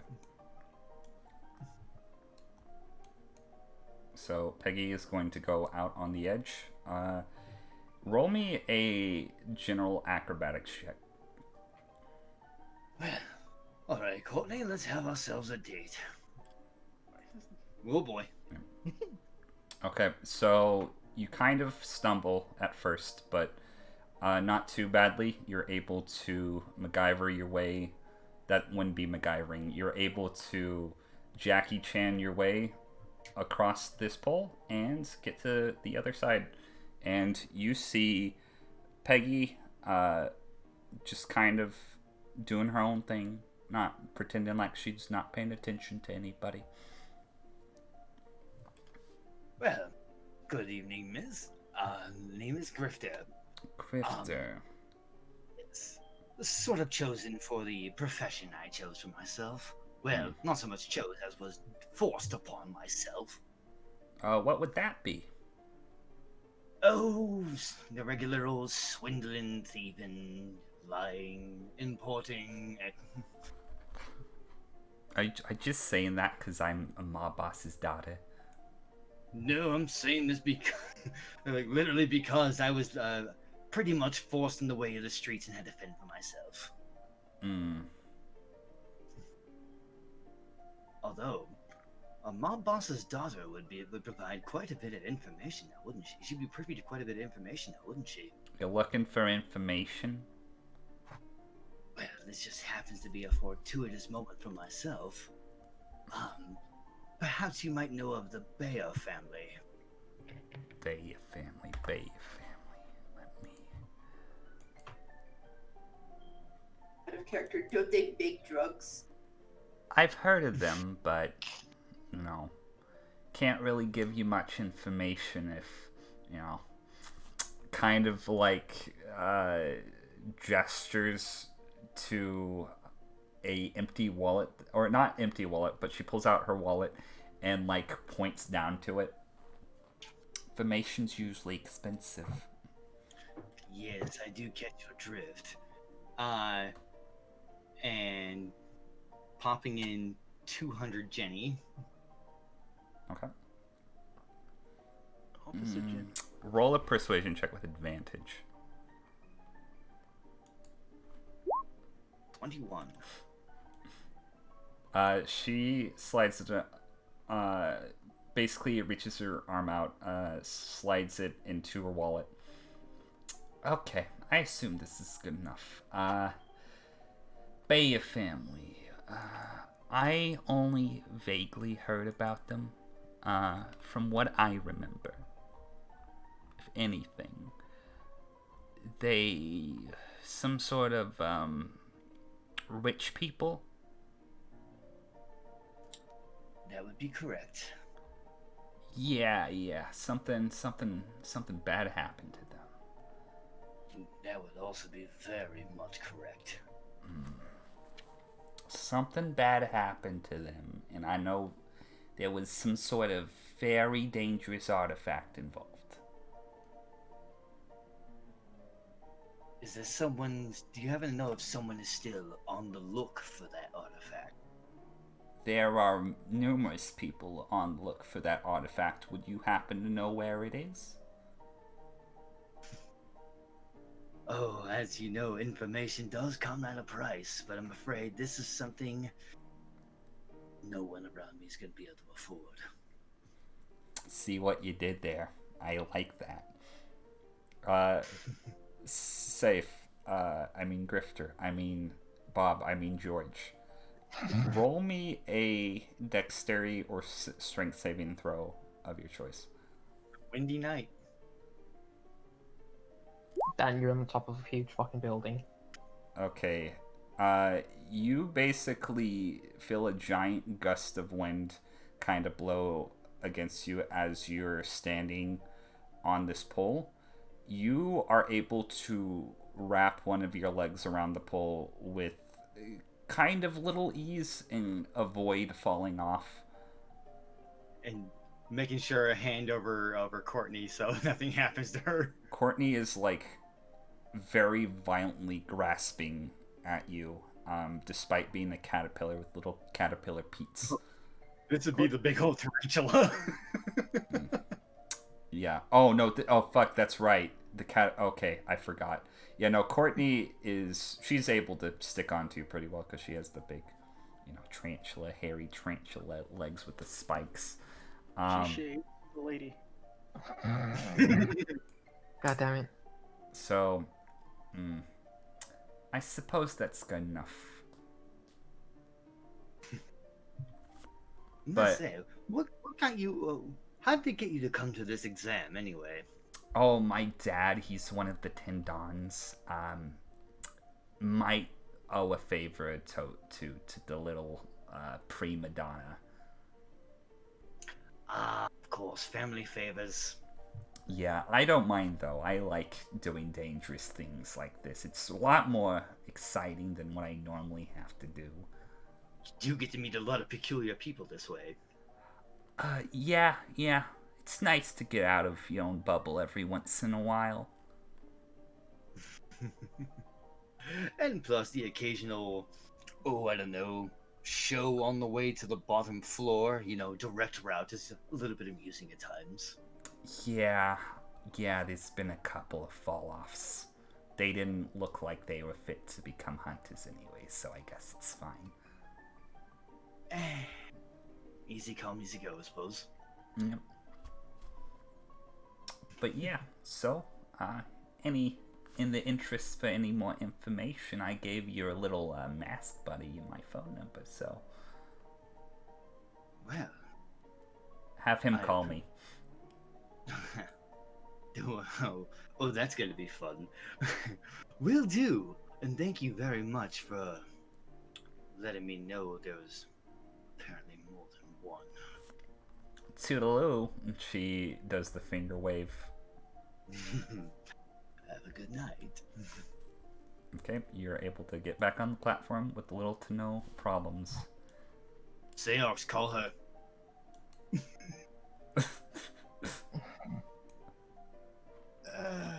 Maybe. No, seriously, this is gonna be good. Coco, you found a very cute, adorable dress. You have the choice of taking... I'm so fucking mad that I lost my notes. Polly or Patsy? Which one? Patsy's the boy, Polly's the girl. We'll take Patsy because he is adjacent to my age. Okay, he is wearing a very kind of nice sort of like button-up dress shirt. Orange. You notice that like all the siblings with orange hair have yellow accessories, and the siblings with orange hair have... Wait, no, I said that right. With blonde hair have orange accessories. And this is one of the individuals with red hair. And he is just kind of waiting, just kind of swinging his feet wildly. I would say, Coco, you can either roll me an athletics or a dexterity check of your choice. Or athletics or acrobatics, that's my bad. Athletics. Coming. There 19. we go. Oh, hell yeah. You are able to just climb across this fucking pole like you're like a monkey of some sort. Okay. Do you move your token? Wait, where do I go? Where do I go? You go to right up here. So you're crawling to the end of this pole. Up here this way? Yep. I'm going to hold Penelope for you. I want to hold the bug. Go for it. Hello, Patty. It's a pleasure to meet you. My name is Kokumoto. Okay. I'm just gonna drag your token there. There you go. Alright. Oh no, you're fine. My name's Patsy. Patsy, I'm sorry. This is my first time being on a date. I've never been on it before. This kid looks kind of like, I guess, put offish. Like, he seems like he's kind of dissatisfied with the situation. If you want to find out further, I'd say you have to roll an insight check, but at first glance this person does not seem like he wants to be here. Yeah, whatever. Oh, Insight. 14. You can tell it's probably not directed at you, but there's something about this that he doesn't like. you don't seem terribly happy to be here. It's my stupid dad. Oh, is your dad done?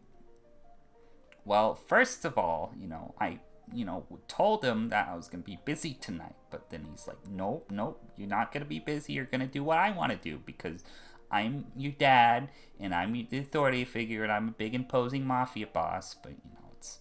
Yeah, your parents could suck sometimes, I understand that. Do you Anything you would have wanted to do if you had the choice.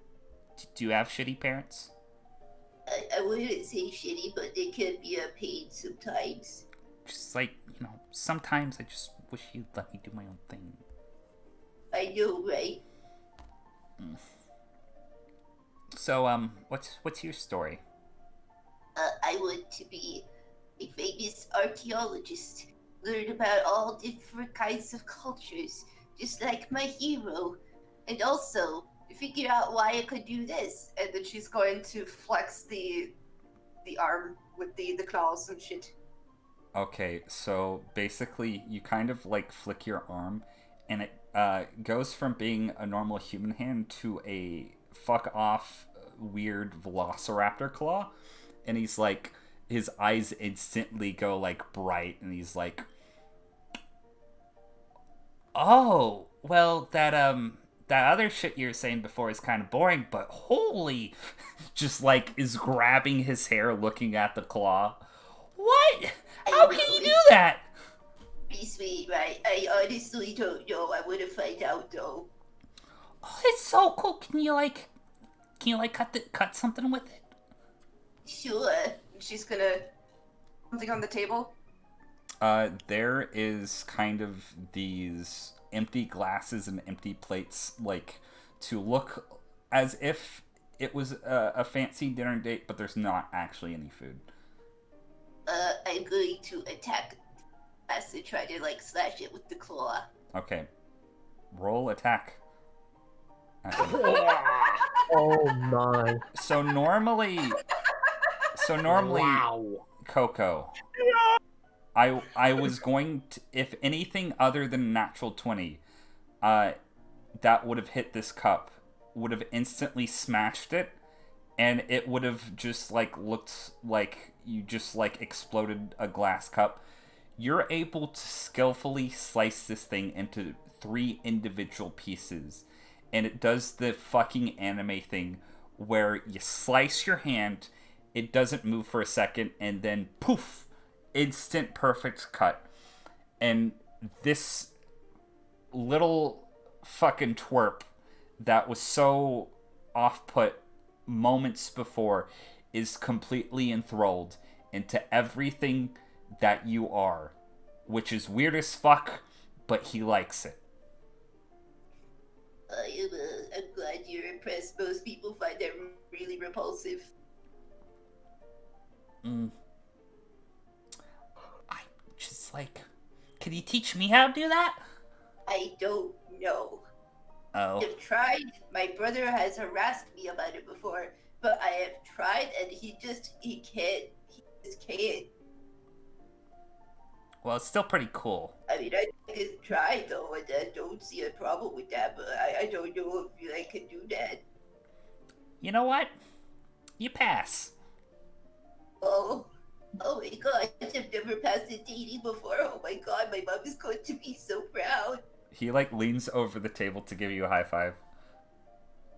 High five the claw. Okay, with the claw, are you like doing it with like the bladed part? I'm gonna do it with the palm so that he doesn't get scratched. Okay, you have a very fucking cool high five. And I want you to roll me 1 strength saving throw or dexterity saving throw of your choice as a gust of wind blows across these poles. Okay. You're able to grasp hard enough onto the pole to where you don't fall off. And with that, you have passed this phase of the hunter exam. Looks like we're having a double wedding here. Okay, Dustin, you're the last motherfucker on the board. Oh, fucking nervous. Okay. What? It's just a little fall. Don't worry about it. Use Just your a little. teeth. Okay. So, Bacon's got your back. do you want to take Peggy or Petrie across? Petrie. Okay, Petrie. This man wearing a very nice suit is probably about, I'd say, 6'2". Has very kind of short but very finely trimmed blonde hair. He is going to kind of like skip across the pole to the other side. I want you to roll me an athletics or an acrobatics check of your choice.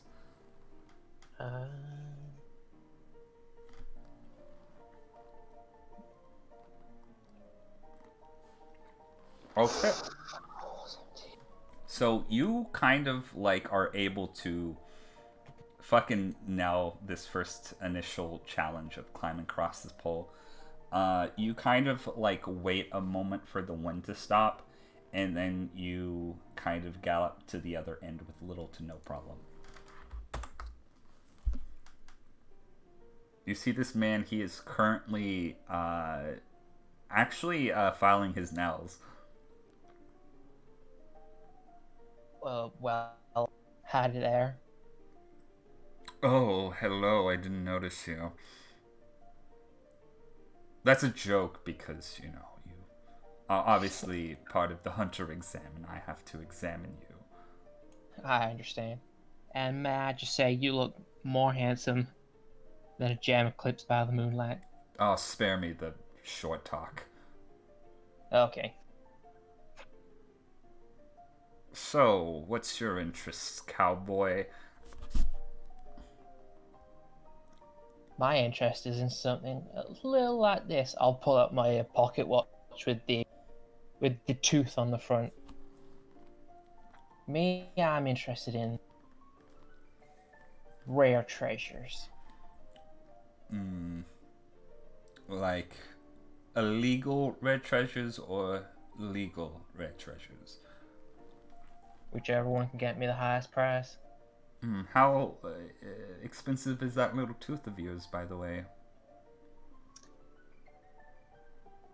Shit, I'll probably know this. I guess if you wanted to try to figure out, you could roll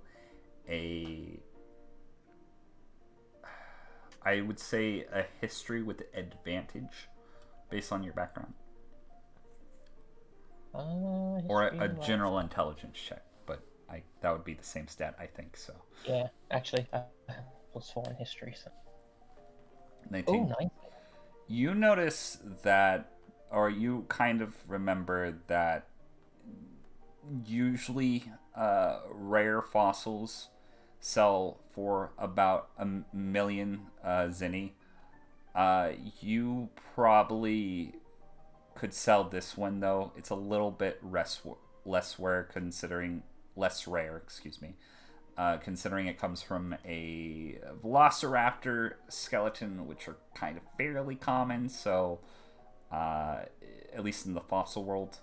So probably a little less than that, I'd say. Maybe knock down a 0 or 2. Well, I could probably get a couple hundred, maybe 1,000 for this. I mean, it was what caused this on me, and he points to his teeth. Oh, I was going to ask about those. That's very unusual.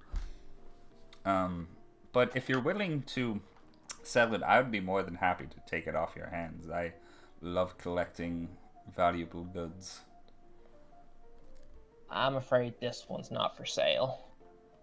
Is it because of your weird teeth? That, and it's more of a drive for me. You see, I used to be a paleontologist. Yes.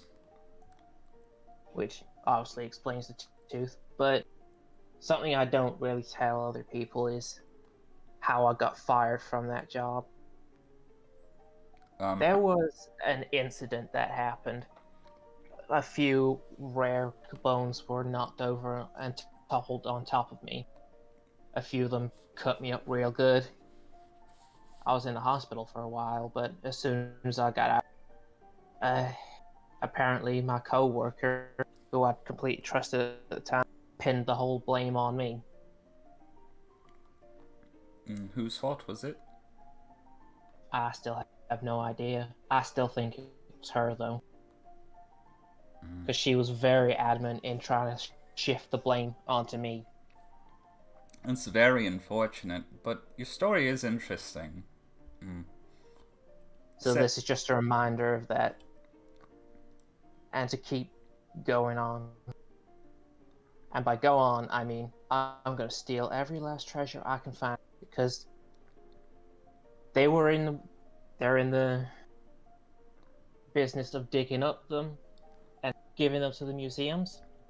I'm just gonna take that away from them. I do actually know somebody who could probably use your expertise better than I could. He's gonna like take out like sort of like a napkin from the side and like start writing on him with a pen.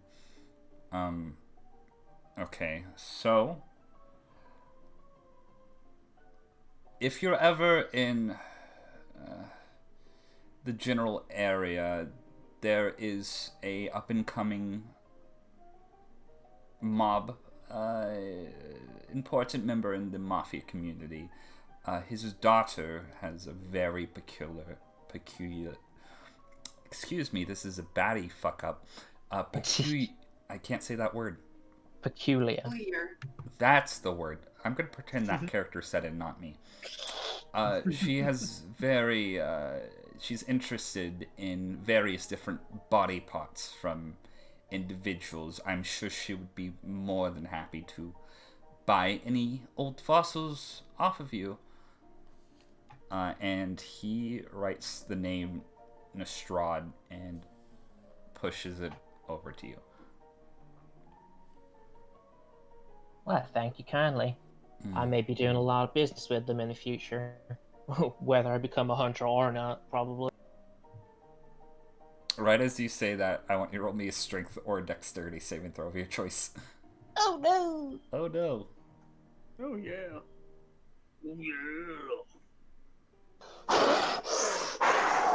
So, you... Up the shakes. I have actual shakes. So basically what happens is you see like an actual, what you can discern to be a kind of gust of wind from flying debris from the top of the hotel, and because you see the debris, you're actually able to dodge it by sliding over to the side really quickly. Well, if that is all, I guess that concludes this phase. Your story was interesting, so I'll say you pass, but please tell any potentially boring participants that might want to talk to me later on to just spare me the trouble and quit before they end up either failing or falling off like those individuals down there. And he is just going to walk back. Short, simple, or give the fuck up. Got it. So with that, all of you pass phase 2 of the Hunter exam. Walking back, I shout to everyone, "Go home, fuckers! I nailed it." Yay! You missed the opportunity to use Dustin's famous pickup line, Jack. Spend one night with me, I'll leave you dinosaur. Cho is up here with us, right? What's old gas mask wearing? Cho, he is wearing a very kind of nice suit with... I hate saying this, but he is wearing a fedora, unfortunately. But oh no, off the building. Oh no. He's wearing a 1940-esque, I guess, fedora, not a 2015 fedora resurgence fedora. This is a very classy looking fedora with like a little feather. Gangster almost. This is fucking Linkara. He walks out onto the pole and then walks back. You notice he didn't, like, you guys had like a little trouble like climbing onto that pole. He had no problem whatsoever climbing back and forth. He's still wearing his gas mask, but he's able to pass it.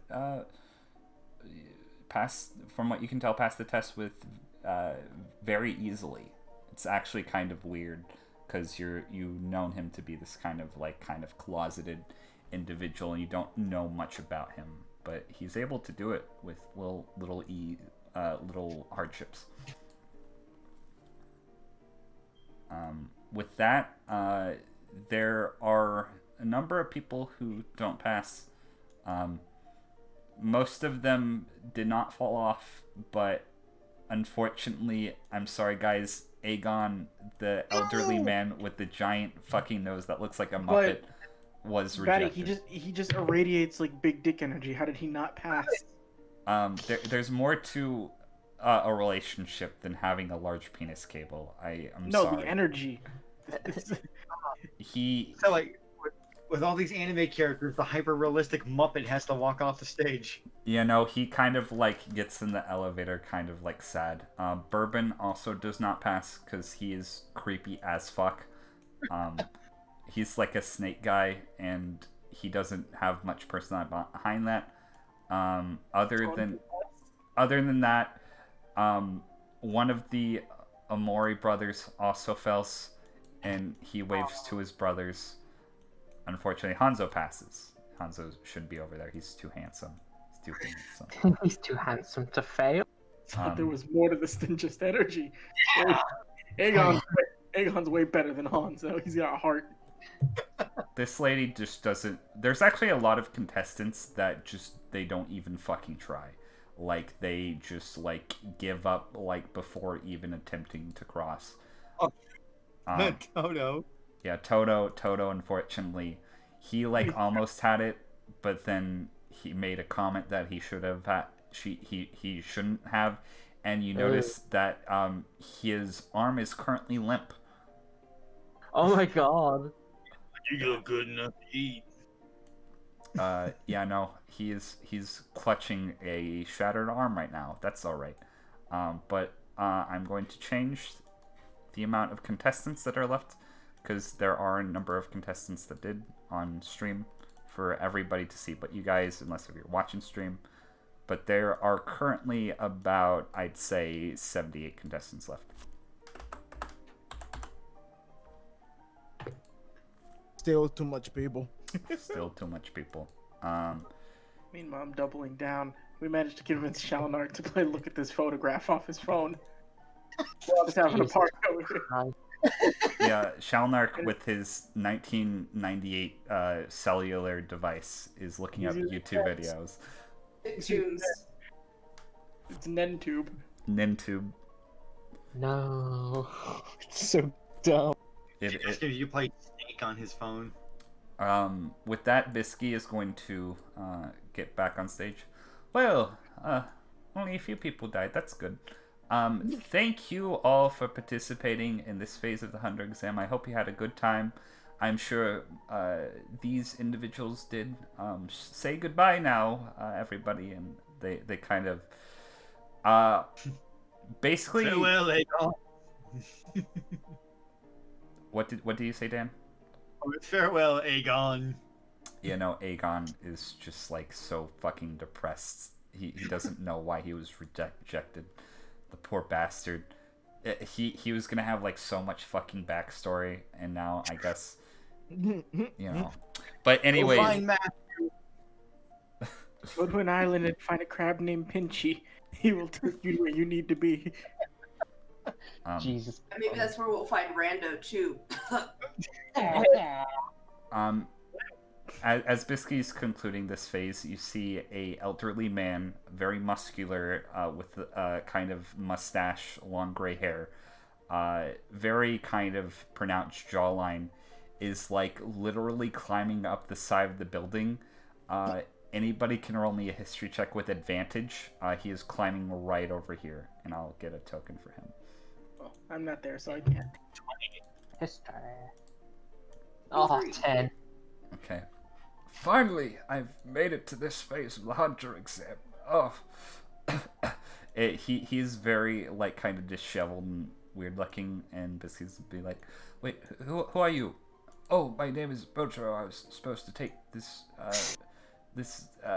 Hunter exam. I was on my way, and then I was assaulted by a bald gentleman, and you all recognize this as the guy that Hanzo beat the shit out of earlier. Oh. Oh. This is interesting. Shit, he Kibanoed him. Yeah. I don't believe that's what happened. please get off of this building or I will escort you off personally. It's like, no, I'm supposed to take this phase. You have to understand me. Those four saw me, and he points to you guys. You guys can vouch for me, right? Right? I'm looking at my Who are watch. you? The mud. I mean, I didn't see, so I don't know who it is. The other ones you saw were me and Dustin. Oh, it's just you and I'm Dustin. just grabbing everyone's attention. Does anyone else here have the right time? I think my watch is off. That's a very fancy hat you have there, Dustin. Well, thank you. I've had it for quite a while. Oh, do tell. Just not even paying they portray any mind. He just like looks like so like distraught and then is angry. It's like, you wait here, and then like Bisky just like grabs him by the shoulder and okay, I believe that's enough. Follow me. And she is going to actually grab him by the ear and escort him off of the exam site. Anyway, sorry about that. Congratulations on all completing this phase of the exam. I am very appreciated in all of you who passed, considering that some of you are, not to be rude, but I looks to scabies and is like, oh, anyways, just snaps back out. Your next phase will be a little bit away from here, but until then, everybody will get to ride in the big fancy blimp that is owned by the Hunter Association, which is currently over our heads right now, if you look up. What? You look up and there is actually a giant blimp above you that none of you noticed. How the fuck did we miss that? They put a little mustache on it. It was hidden. Now, Why do I feel compelled to play card games on top of it? I want to play card games on blimps. oh no, that's a different thing entirely. I'm Damn afraid it. it's a exam for a different time. Anyways, I will get the rest of the crew, and you guys will be able to head up. And the blip is not going to land on this building, because if it did, it would probably destroy it. But it is there's going to be a giant Team Rocket-esque ladder that descends from it. And then Bisky is going to go into this room. Okay, everybody, we are done with the Hunter exam. Many people passed. Some people did not pass. That's all right. We're moving on to the next phase. Follow me. And I'm gonna come here to the guys. Any idea who that was?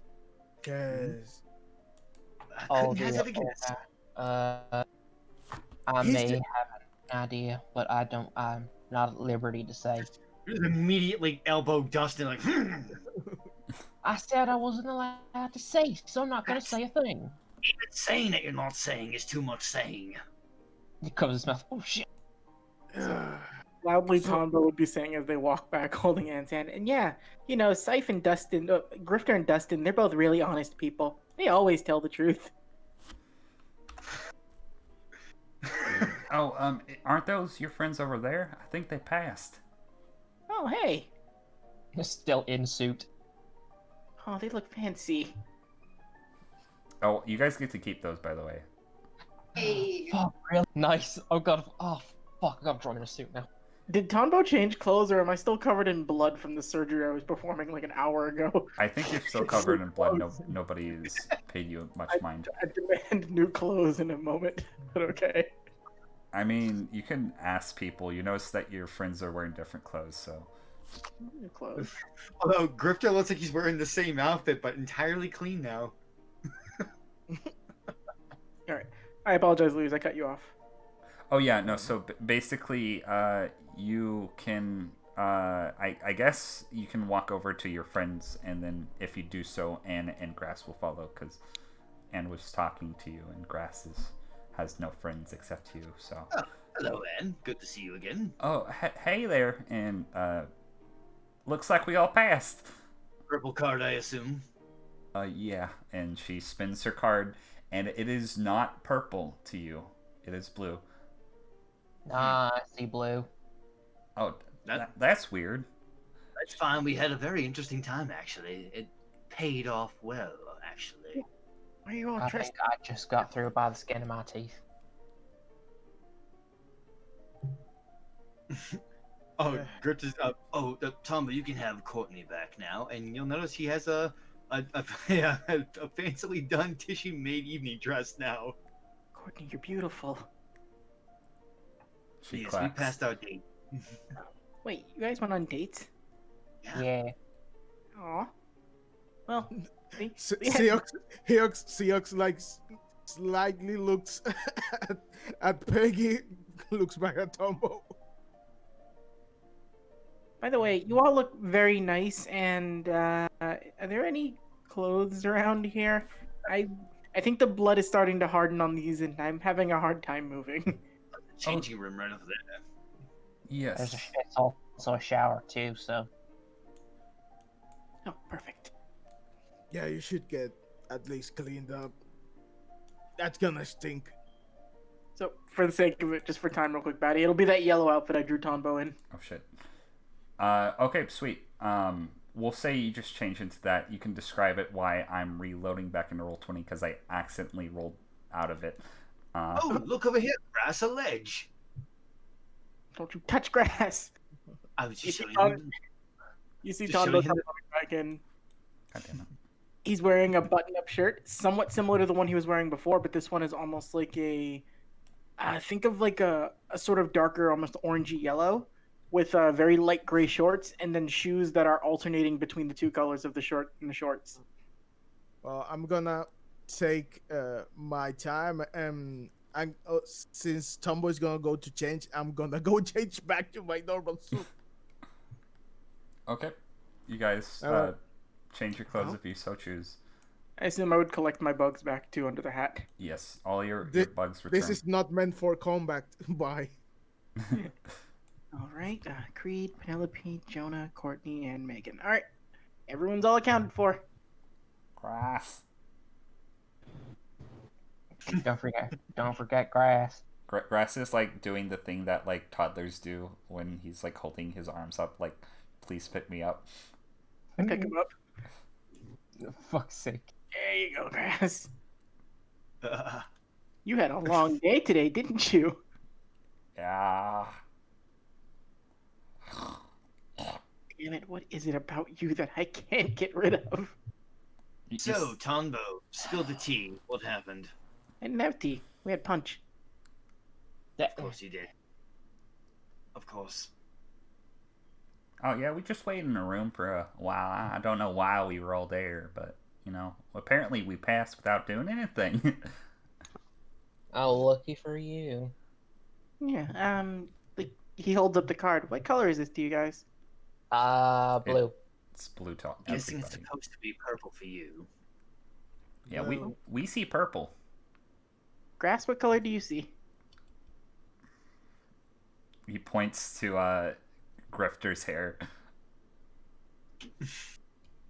Well, yes, that's purple. Just odd, I guess. Yes. Also, Speaking of odd, Grifter, how do you get your hair that color? What are you talking about? I've never seen anyone with purple hair. I've seen people with blue hair. I have purple hair. You But I can't mean, you tell by you- her token that she has purple hair? she takes off her sun hat. We both have purple hair. You see more than one person with purple hair. Do you not Hey! notice? I mean, Purple this is hair. the first time I've met you. Purple hair bro fisting in. She doesn't know how to bro fist somebody, so she high fives the end of your fist. That'll work. I give her a thumbs up, like, good job. Deox has lavender hair. Yeah, it's more like gray, but okay. I was gonna I mean, say, I can see- that looks see more some great. in there. Are you colorblind? Who, me? No. No, Grifter. What are you talking about, gray woman? I want Grifter to roll me a dexterity saving throw.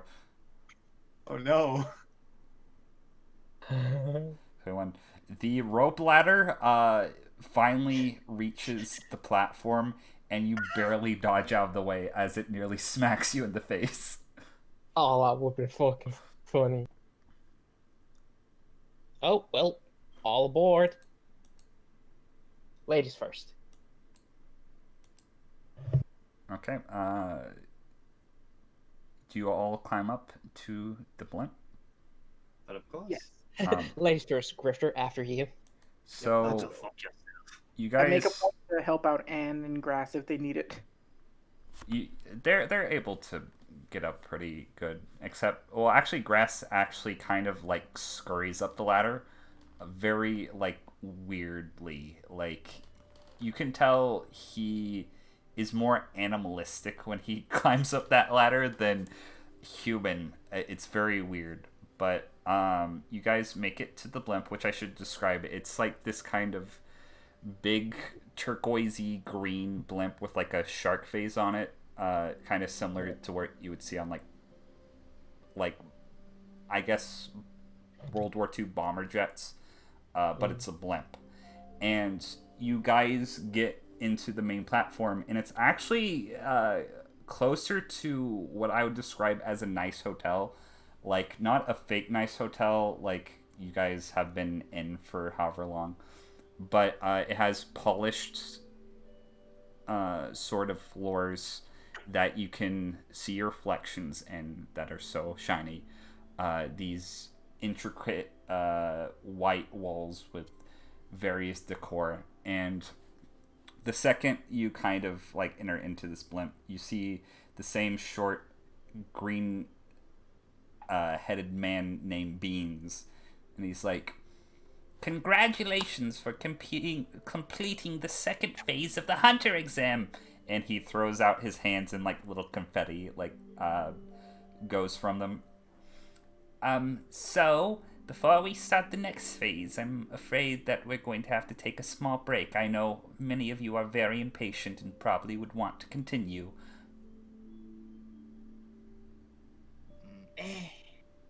I mean, a break would be nice. Well, virtue. you'll get to sleep on the way to the next exam or any recreation so you desire. Before I get going, I will say that there are rest quarters to the right. There's a dining hall of sorts, and there are various rooms aboard the blimp you can peruse. Just don't go into any rooms that are locked. And also, I have a message from our chairman himself. And he pulls out a little note. Congratulations, newbies. I need to see the cowboy man signed in.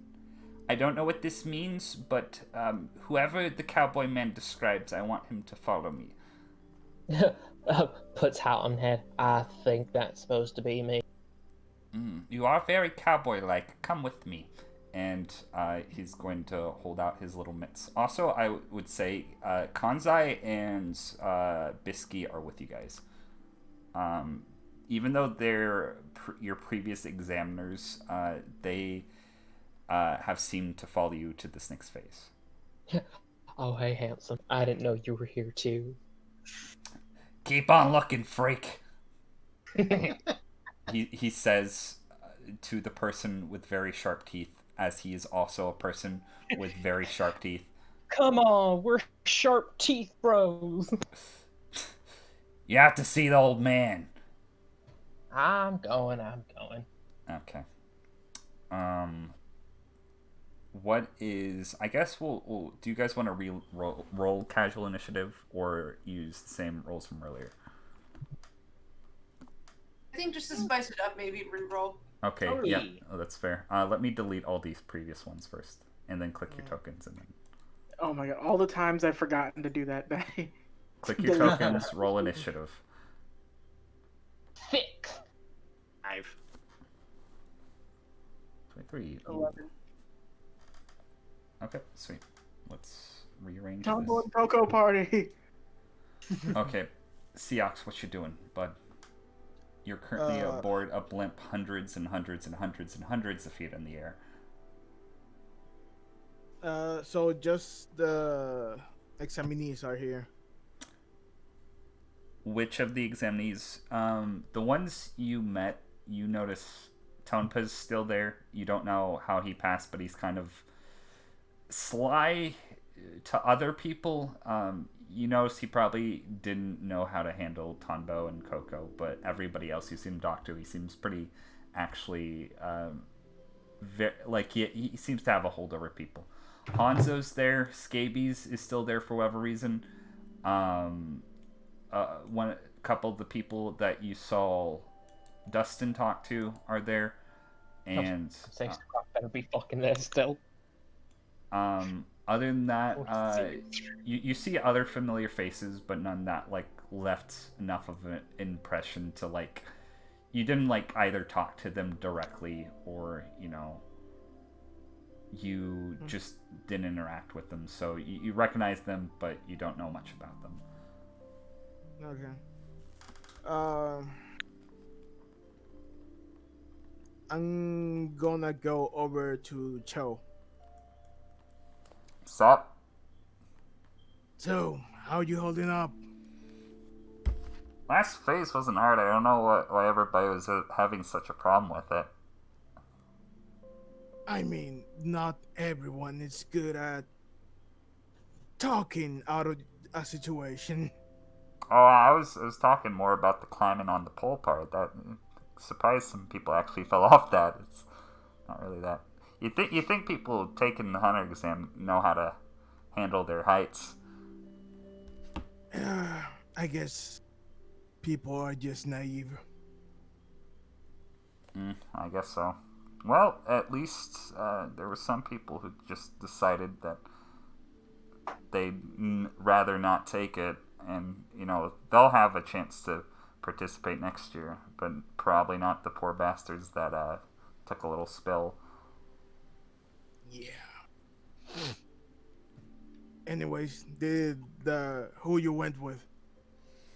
Oh, I went with forgot his name. He was the little red-haired twerp. He was very very easy to talk to. I just had to show him these, and he seemed pretty interested. And he pulls out two kind of what you could tell are sticks. You would have to roll me a history check to discern, I guess. So he went with Patsy. Yes, he went with Patsy. That's right. History. Yeah. Okay. You know that they're weapons of some sort. They're kind of... like a quarterstaff is one long stick? Mm-hmm. These are like two very small sticks that kind of have straps that go around his wrist.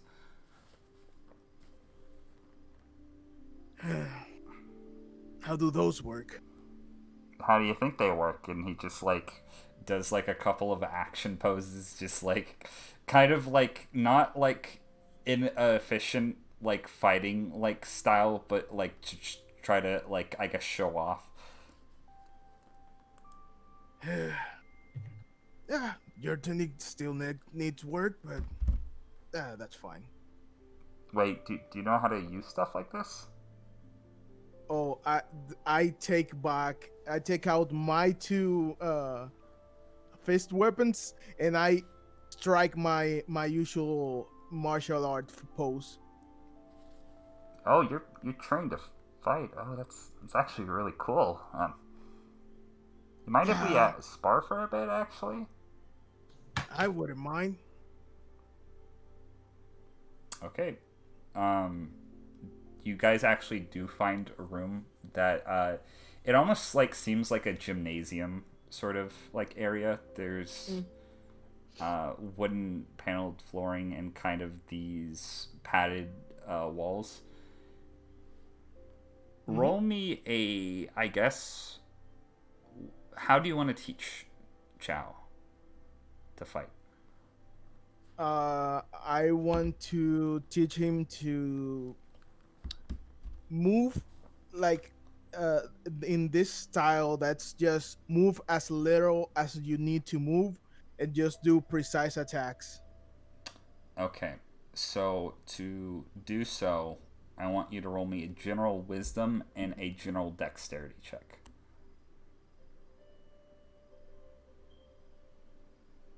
Okay. 7 wisdom, 10 dexterity. God damn it, I roll bad sometimes. You're not used to teaching people, That makes sense. and Chow is kind of confused at first. You do teach him 1 or 2 techniques, though, that he kind of is able to learn from watching you perform them. It's not the first, I guess, not a first good training session, but he did pick up a little bit. It makes sense. Seox is not used to be with people. Yeah, no. He's not either, so you're kind of like in this very awkward situation. Like you're both very introverted individuals, and you're trying to learn from one another. So yeah, I guess we spend some time training. Okay, sweet. Coco, what you doing, girl? Coco will be looking for the buffet because she's hungry.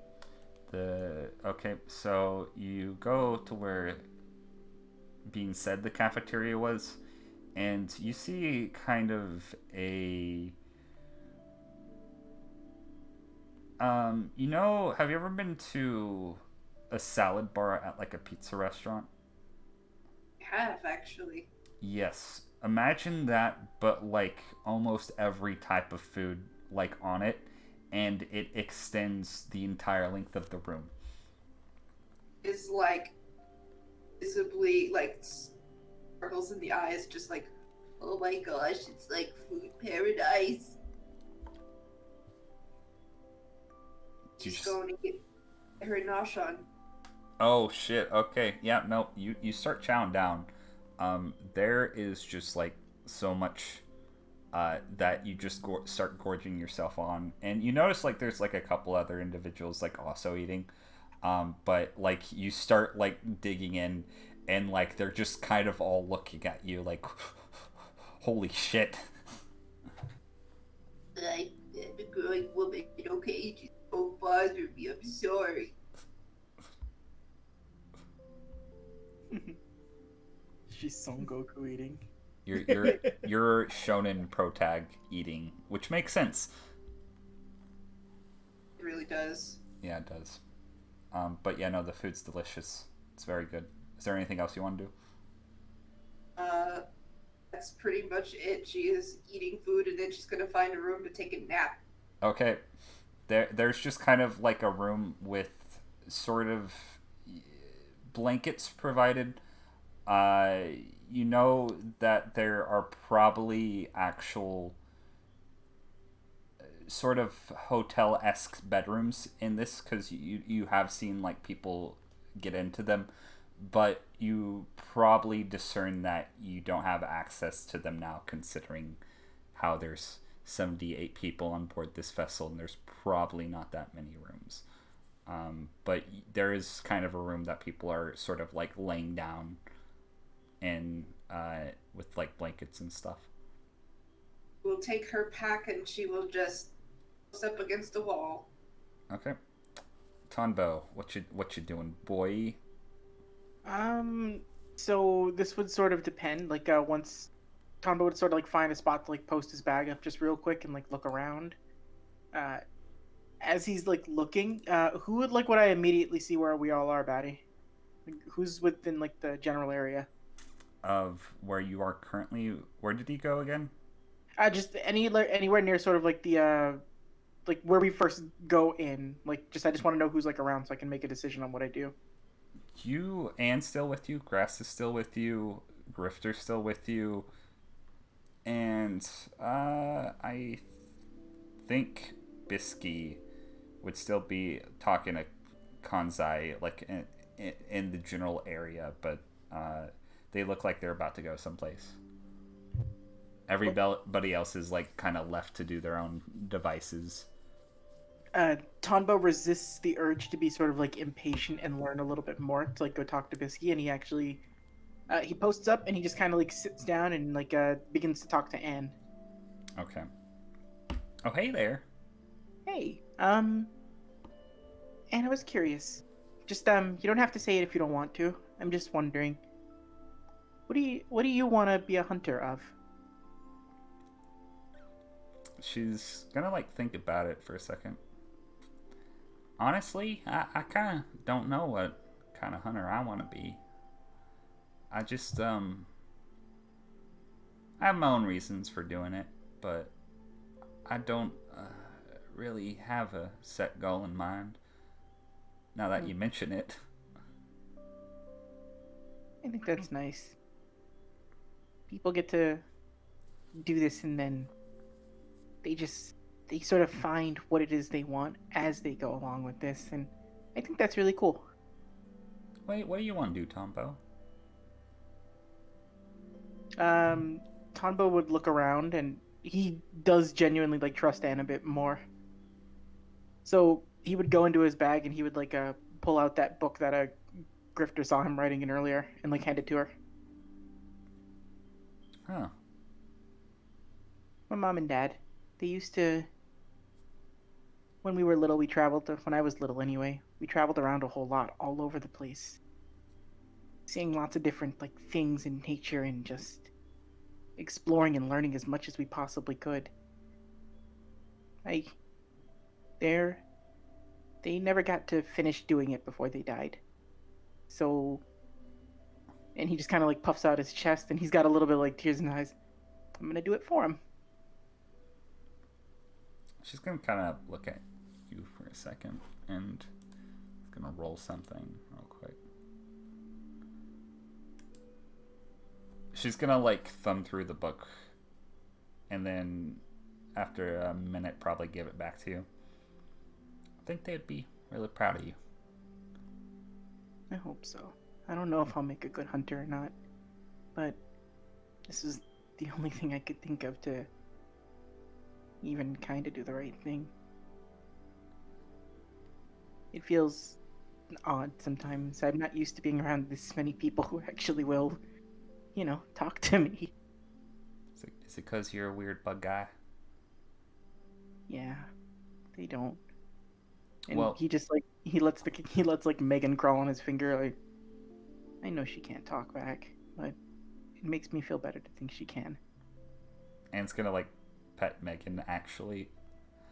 Well, from a freaky worm girl to a freaky bug guy, I think you're worth it, Tombo, and I think I'm better for meeting you. I know I'm better for meeting you, Anne. And you're not freaky. You're one of the nicest people I've ever met. And if you ever need any help from anything, you always know I'll be there to help out. She's just gonna kind of like look to the side for a second. Thank you, Tombo.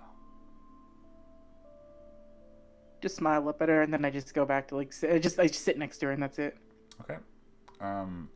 Before we tackle Dustin and meeting Netero, let's take a short break.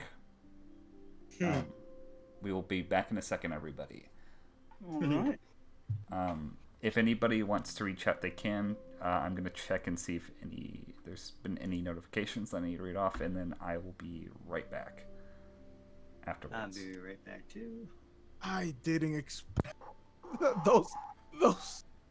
Oh God. You didn't what? You're not supposed to see that. I didn't expect the dates to go well. Yeah, no, me neither. I thought one of us was gonna fuck up at least. Yeah. I was fully expecting Coco to fail. Yeah, no, I'm happy you all passed. I didn't want to move forward without you guys. You all like Coco actually probably had one of the better dates. Actually, all of the dateable people had their own like special thing that like if you were to talk to them, like if you addressed their one thing, they would probably be more likely to like their date. And you basically just impressed the shit out of him specifically. Oh. Accidentally a good. Okay. I should not have passed that. But to be honest, Batty, if you didn't say that she was bored as hell, I wouldn't have picked up my idea of actually just directly asking her, "Why are you bored? What do you like?" I That's how mean, you- it worked. Yeah, I mean, would you actually do that on a date? Like, what are you interested in? Talk about yourself, woman. I mean, I did that, but to be honest, that has backfired on me actually. Well, see, the thing with her is, and I can say this. We could say like either like Seox rolled the insight or he doesn't know this, but she likes hearing the sound of her own voice, and you let her talk, and she likes mysterious men, and you have a mask, so that's why I let you roll advantage on your checks involving charisma. over here just straight up like, hello there, I'm Seok. He's like, take me. Oh, God. But Seox is introverted. Is just okay. I have to make this work. I don't know how the hell. Asking about what she likes. Asking about what she likes. What she likes. Why you like that? Yeah, no. Oh, that's actually interesting. Yep, that's exactly what she wanted. That's the thing. I didn't want to make this like fully just like roll persuasion or roll a general charisma. Like, no, It requires some actual like tactfulness. And Louise, what you've just set up for us in the future because of your successful ass date, we have Grass in the party, and you've got a very good in with a Mafia woman. That very much means we can get Grass in a suit at a Mafia wedding sometime in the future. Grass is not coming with us. You guys are going to pull a Are you fucking. strong enough to stop me? You guys are gonna pull a fucking Melody on Grass, where you're just going to get him in a little suit because it looks cute. Wait, here's the difference. Melody is cute. Yeah, no, that's true. Grass is cute in his own freaky way. I want specialists that way I can like shrink Grass down and just like keep him under my hat with everything. No. I'll No, BRB, guys. So the bugs. Super grass missile. Gross. I love that. Oh my god. So, out of character, you guys got some Tonbo story. Yay. Yay. I like Anne. She has a fun hat. Combo is like everyone's favorite. I didn't realize Batty wrote that on the thing for the important things to know for the stream. Yeah, Batty's playing favorites. Boo. I never look at the stream because I don't want to accidentally be spoiled by something. I usually just have it up on my phone and have like the top half covered, so I'm just seeing the chat. It was in. For some reason, my phone was interfering with my Discord, and I don't know how that was happening. Like, I hope Dustin got some shorts. You're about to play volleyball with Netero. Dustin's gonna come out of this level 7. I never changed out the suit yet. He's still looking like a 40s New York gangster while playing against Netero. Play against buff grandpa. Netero tosses you the rock, you pull out the gun and shoot it, and it deflates as it gets in your hand. It came at me with a knife. You put a knife on the deflated ball. It came at me with a knife. Throws the knife to it. You all saw it. There's no one else in the room. I wanted so badly when you guys were doing the thing, like, if you guys had failed, I just wanted to, like, flavor it that, like, Tombo just drops to a knee in the other room and ends, like, Tombo, what's wrong? I don't know. It's as if friends have failed. I can feel it. A million friend lives have gone out at once.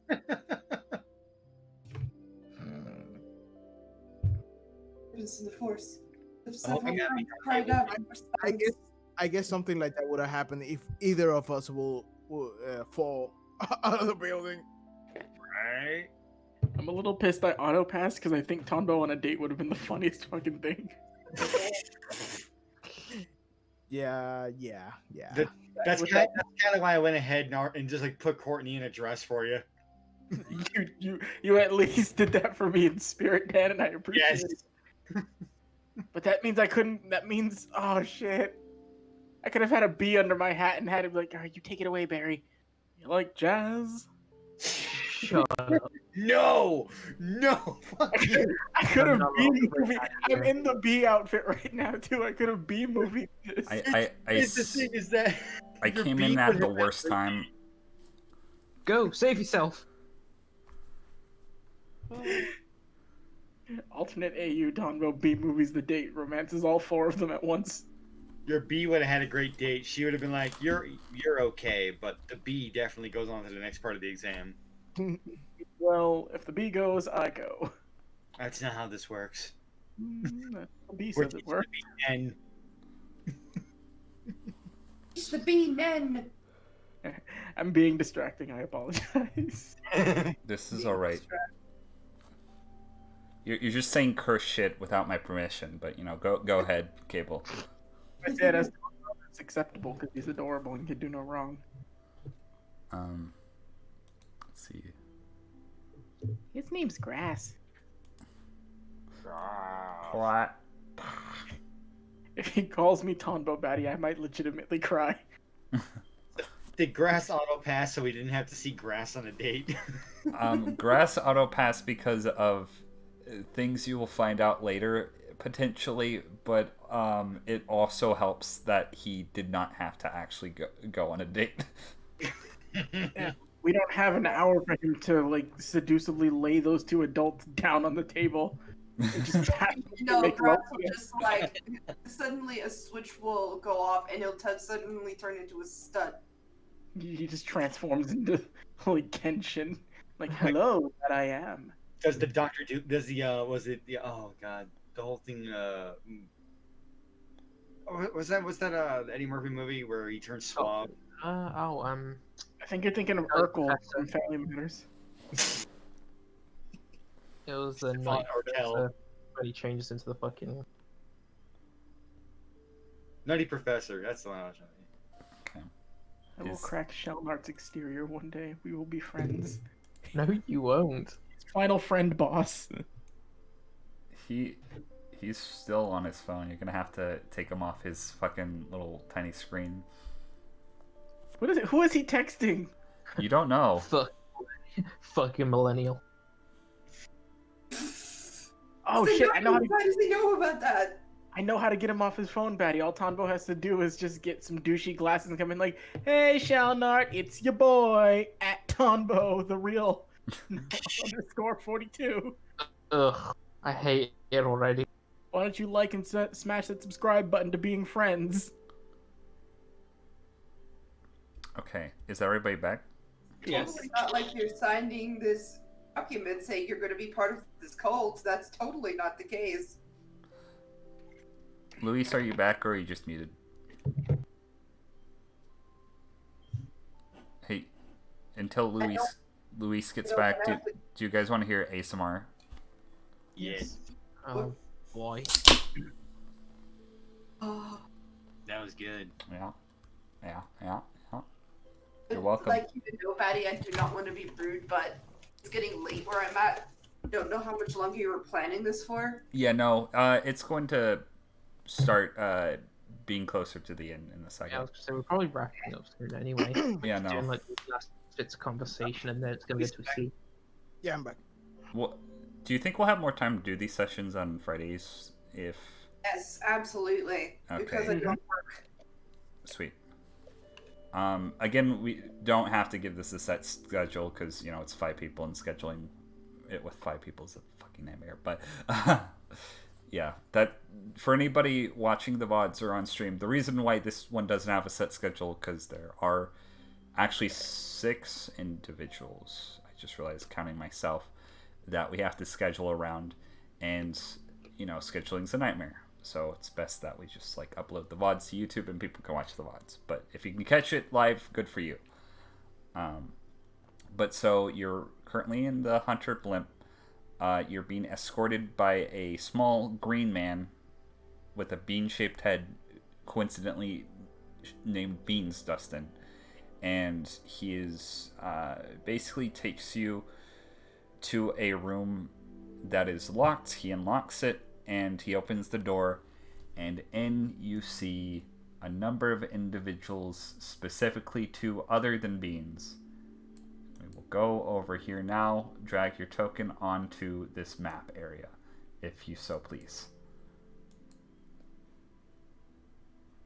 Dustin, you see a literal room that is a actual world map as the floor. The floor is literally a world map of the world. Can you believe it?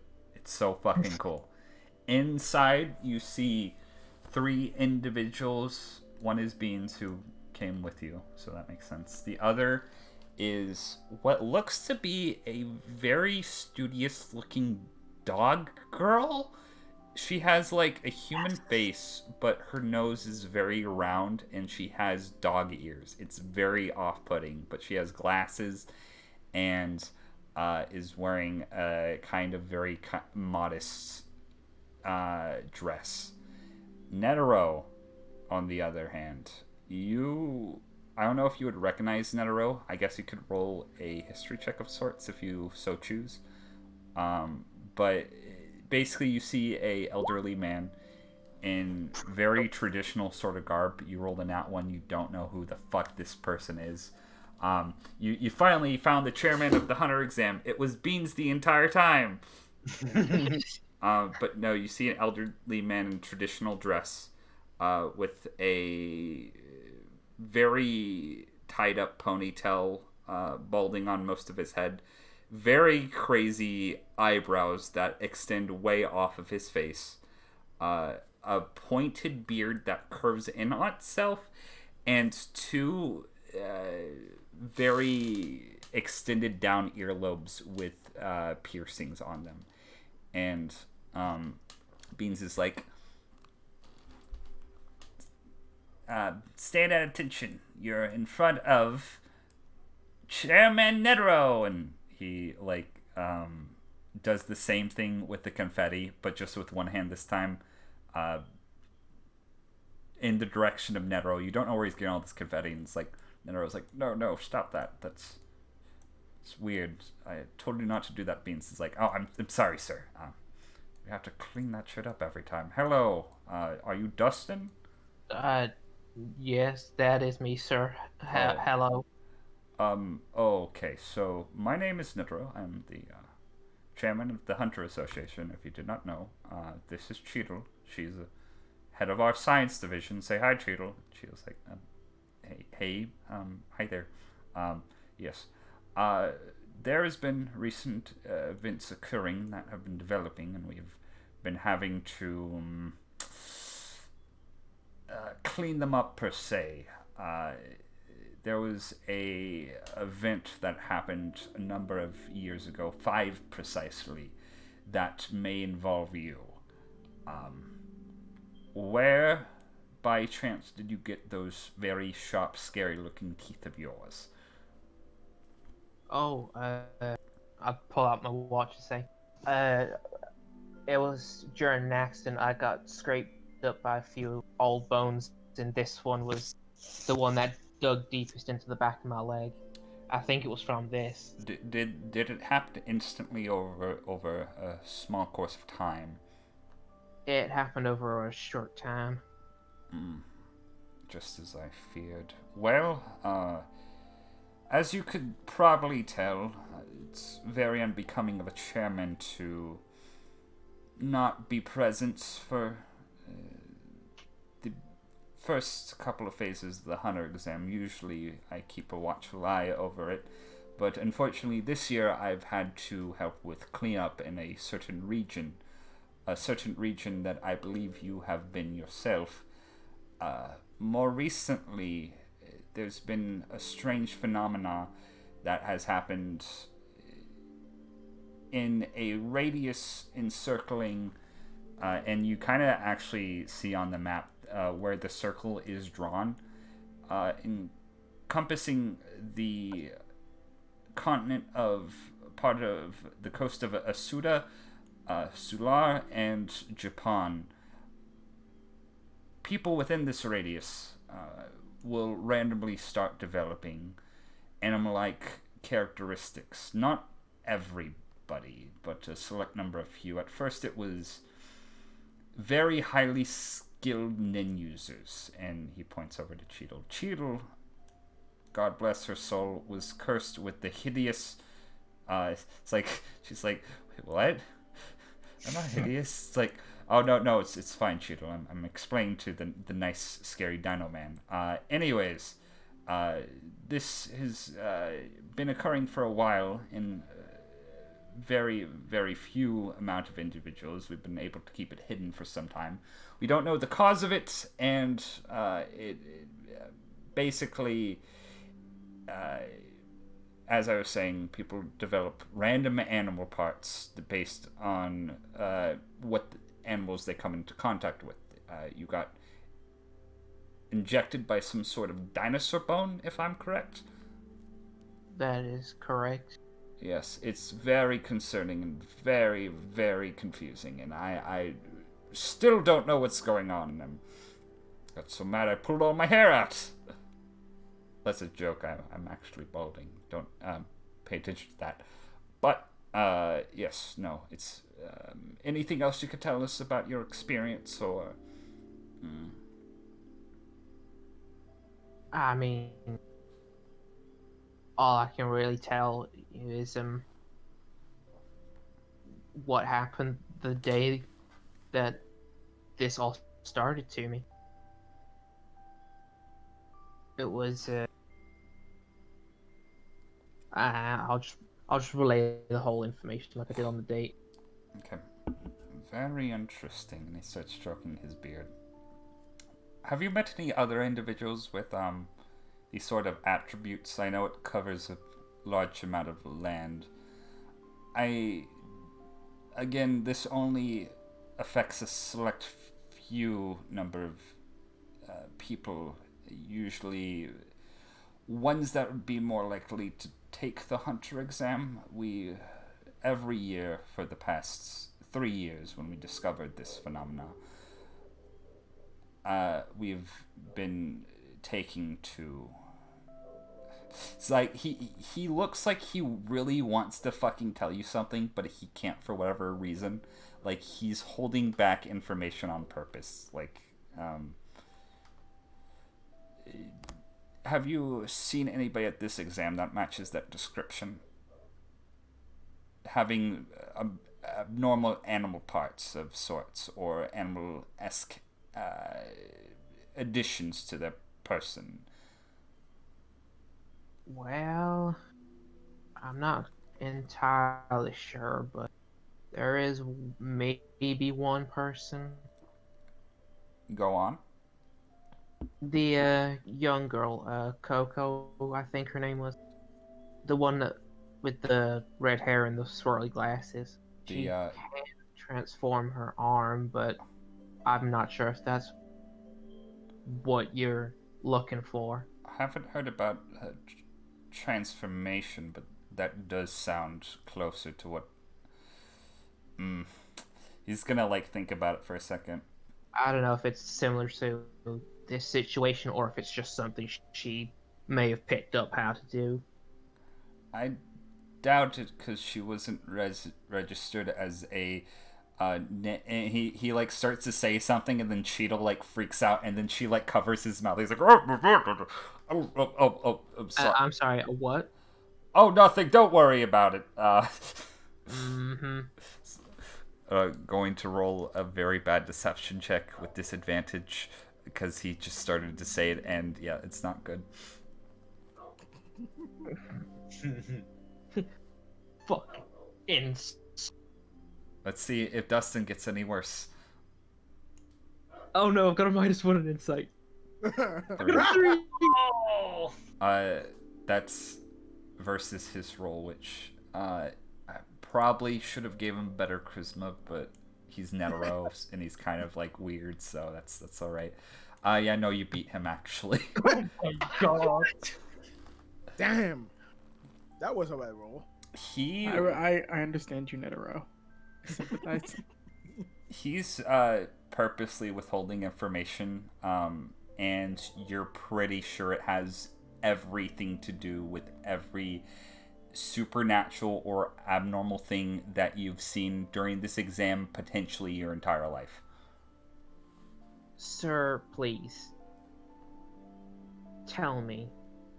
What is it you're trying to hide?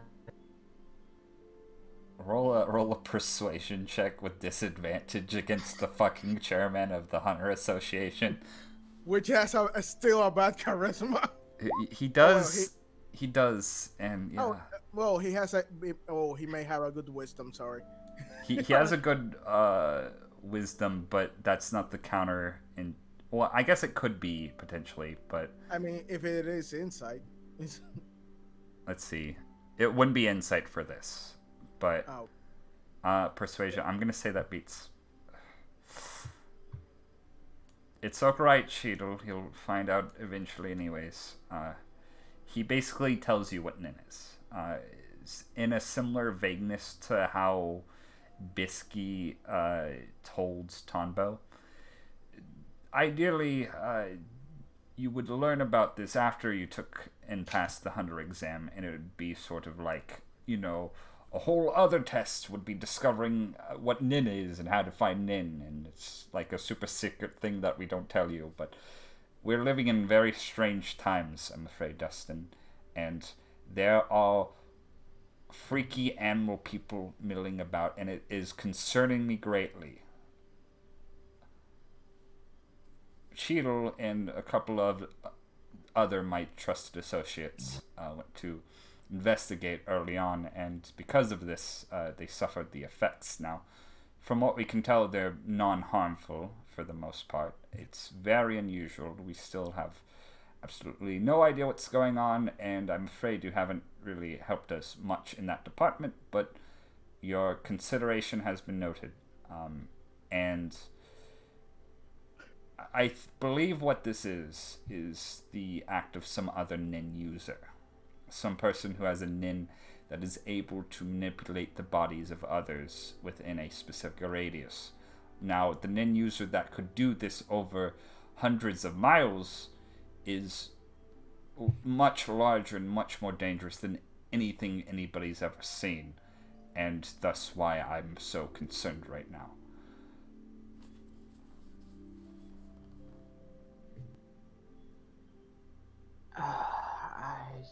This is a lot to take in. I'm sorry. It's fine. I ask you keep this information confidential. Of course. Yes, I would have to kill you otherwise. Yeah, I don't. That's a joke. I don't intend That's to a joke, so I would do that. Just putting it out. I mean, something tells me you could. So obviously I could, but being a responsible Nin user is knowing when not to kill an entire room full of people, like one of your fellow individuals taking the exam, from what I heard. Just like thinks back to a specific motherfucker, maybe in a different room that you guys may have saw at the beginning of the session. I have no idea who you're talking about. Yeah, no, it's fine. I probably have divulged way too much information. I will probably get an earful from Cheadle once this meeting is over, but I hope you're able to help us in the future, Dustin. You seem like a very skilled paleontologist. Ex-paleontologist. Yes, ex-paleontologist. Keep an eye out for people with animal parts. Will do, sir. Okay, the girl with the raptor claw, might need to talk to her later, but it's for a different time. Oh, forgot to mention, because of recent events, I will not be able to stay for the remainder of this exam, but I will leave you in the good hands of my trusted butler, Beans. And then Beans, the short man with the green head, is like, hi there. Every time Dustin looks at Beans, he has a slight bit of drool inside his mouth, thinking, I wonder what he tastes like. I don't like how he's like, no, don't worry, Beans, it's fine. And he like kind of like puts his hand in his face and like pushes him back a little. Beans is a very skilled individual, and I'm sure he will make a good temporary replacement for myself for the time being. Yes. I don't know how to end conversations well with weird. It's fine. And he's just gonna smack you on like not hard, but he's just gonna smack you on the side cheek. Hope you do well and join our ranks. Bye. Oh, okay, bye. Apologies for our chairman. He's a bit eccentric. I guess that is one word for it. Okay. Well, please tell us any information. And again, this is highly classified information. You can't control what people say, but please, any other thing. It's all right. I do understand. I promise to keep this a secret. And if I do find out anything, I will try to contact you in any way I can. Okay. Well, I'll be seeing you. Hopefully. Okay. And she's going to exit the room. Okay. Last but not least, Saif, what do you want to do before we wrap up the session? Alright, so everyone's kind of gone their separate ways, although Tombo doesn't seem to have gone that far. Yeah. Kind of just like looking out the window and everything, just looking at the city we're taking off on the blimp and everything. You Side glance. you look down to the city and kind of what I described earlier, but you kind of have more of an aerial view of it. It is a very sprawling landscape of just ruins and parts that don't look like they fit together, but are still made into buildings. Kind of just pulls out the card with the number on it, just like looking it over. Like, well, one small step forward, I suppose. So, just immediately just start like when a character gets hit really hard and their vision just kind of goes like a bit wonky for a bit. Yeah. Just like many fitful nights of sleep are somewhat catching up to Scythe. See if I can find one of those rooms. Just tries to find somewhere just to lay down for a bit. Again, you probably would not find any actual bedrooms because they would be locked at this point. But you do find the kind of area that the other contestants are sleeping in, and you see Coco just snoozing in the side. And do I notice her immediately? Yeah, she's snoring. Someone had the same idea. Is there any like blankets in the room or anything? There are blankets that are kind of just like on a shelving unit that's on the side. They're kind of just provided to examinees. Gonna grab 2 of those. Just kind of actually going to see if I can make a stealth walk up to Coco, actually. Okay. That's not very good. Coco, what's your passive perception? 13. Okay, so Saif, you walk up to Coco. You're not used to these floors. You're trying to quietly step, but then you notice there's like a giant echo as you get closer to Coco, and Coco, you wake up and see who you know is Grifter approaching you. Oh, hello, Grifter. I just trying to get some sleep. It seems like we're gonna have a long. Just tosses Coco the blanket. I was feeling a little chilly. Don't worry about it. Uh, And goes to find an opposite corner to sit down. Okay. Do you go to sleep? With one eye open, as per usual. As per usual.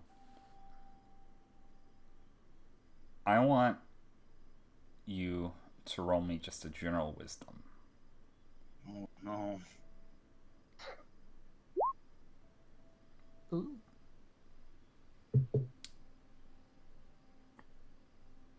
You have a nightmare of sorts in which you're in a room, a dining room, one that you're very familiar with, full of empty chairs. And you sit down where you have sat down so many times before, and you can't help but it feels a little too empty at this point. And then you feel a burning sensation at your side. The sword that has been on your person is glowing red hot.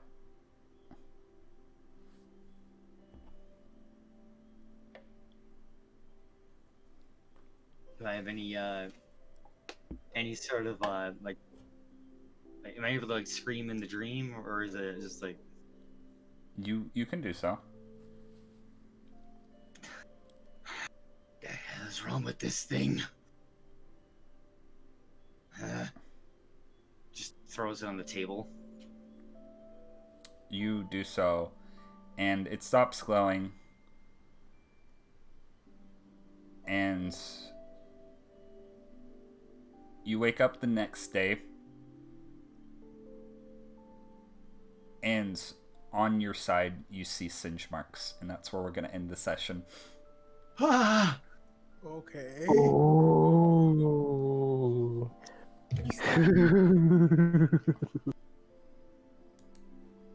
Oh no! Oh, you had nocturnal What kind combustion. of freaky ass sword are you carrying? Don't worry about it. Listen, Jack, when a boy is growing and he gets to a certain age, sometimes his sword will glow red hot in the middle of the night and burn him. Just biology. I don't think that's how that works. You can't prove that it doesn't happen to everybody. I mean, I guess you're right, but What? Has the sword you kept at your side your whole life not glowed red hot for you yet? Yeah, does your blade not glow with an awesome power? Its burning grip telling you to defeat someone? okay. Okay. Thank you all for coming to tonight's session. Does everybody want to shield their shit before we go and raid somebody? File Phantasma, Saturdays, 5 p.m. Eastern, potentially maybe switching over to Fridays. We'll see how things work like that. Yeah. Follow me on Twitter at Cable Provider, and go watch whatever we do on at Noodle Laser at twitch.tv/Noodle Laser, because she is the beanest of good beans. gosh. Even more than beans. I don't like beans. He doesn't get them. That's why even more than beans. No one Also, likes beans. also hashtag Best Friend Nation. Best Friend Nation. Best friend nation. Hashtag Crime Time Live. Okay. Next person. Blackjack, what do you do? I do art sometimes. That's about it for me. You can find me twitter.com/blackjackk9. Okay. Who's next in line? Coco. Noodle Laser, where can they find you? You can find me on twitch.tv.com/noodlelaser, where I do art sometimes. Probably will actually do art tomorrow of the picture I started yesterday. And then I also I help run File Phantasma, and that's been great fun. Okay. Who's next on the list? Luis, what do you do? I do music. You can find me on Twitter at Twitter Luis Basque with a Q music. Yep, I'm still working on my first EP.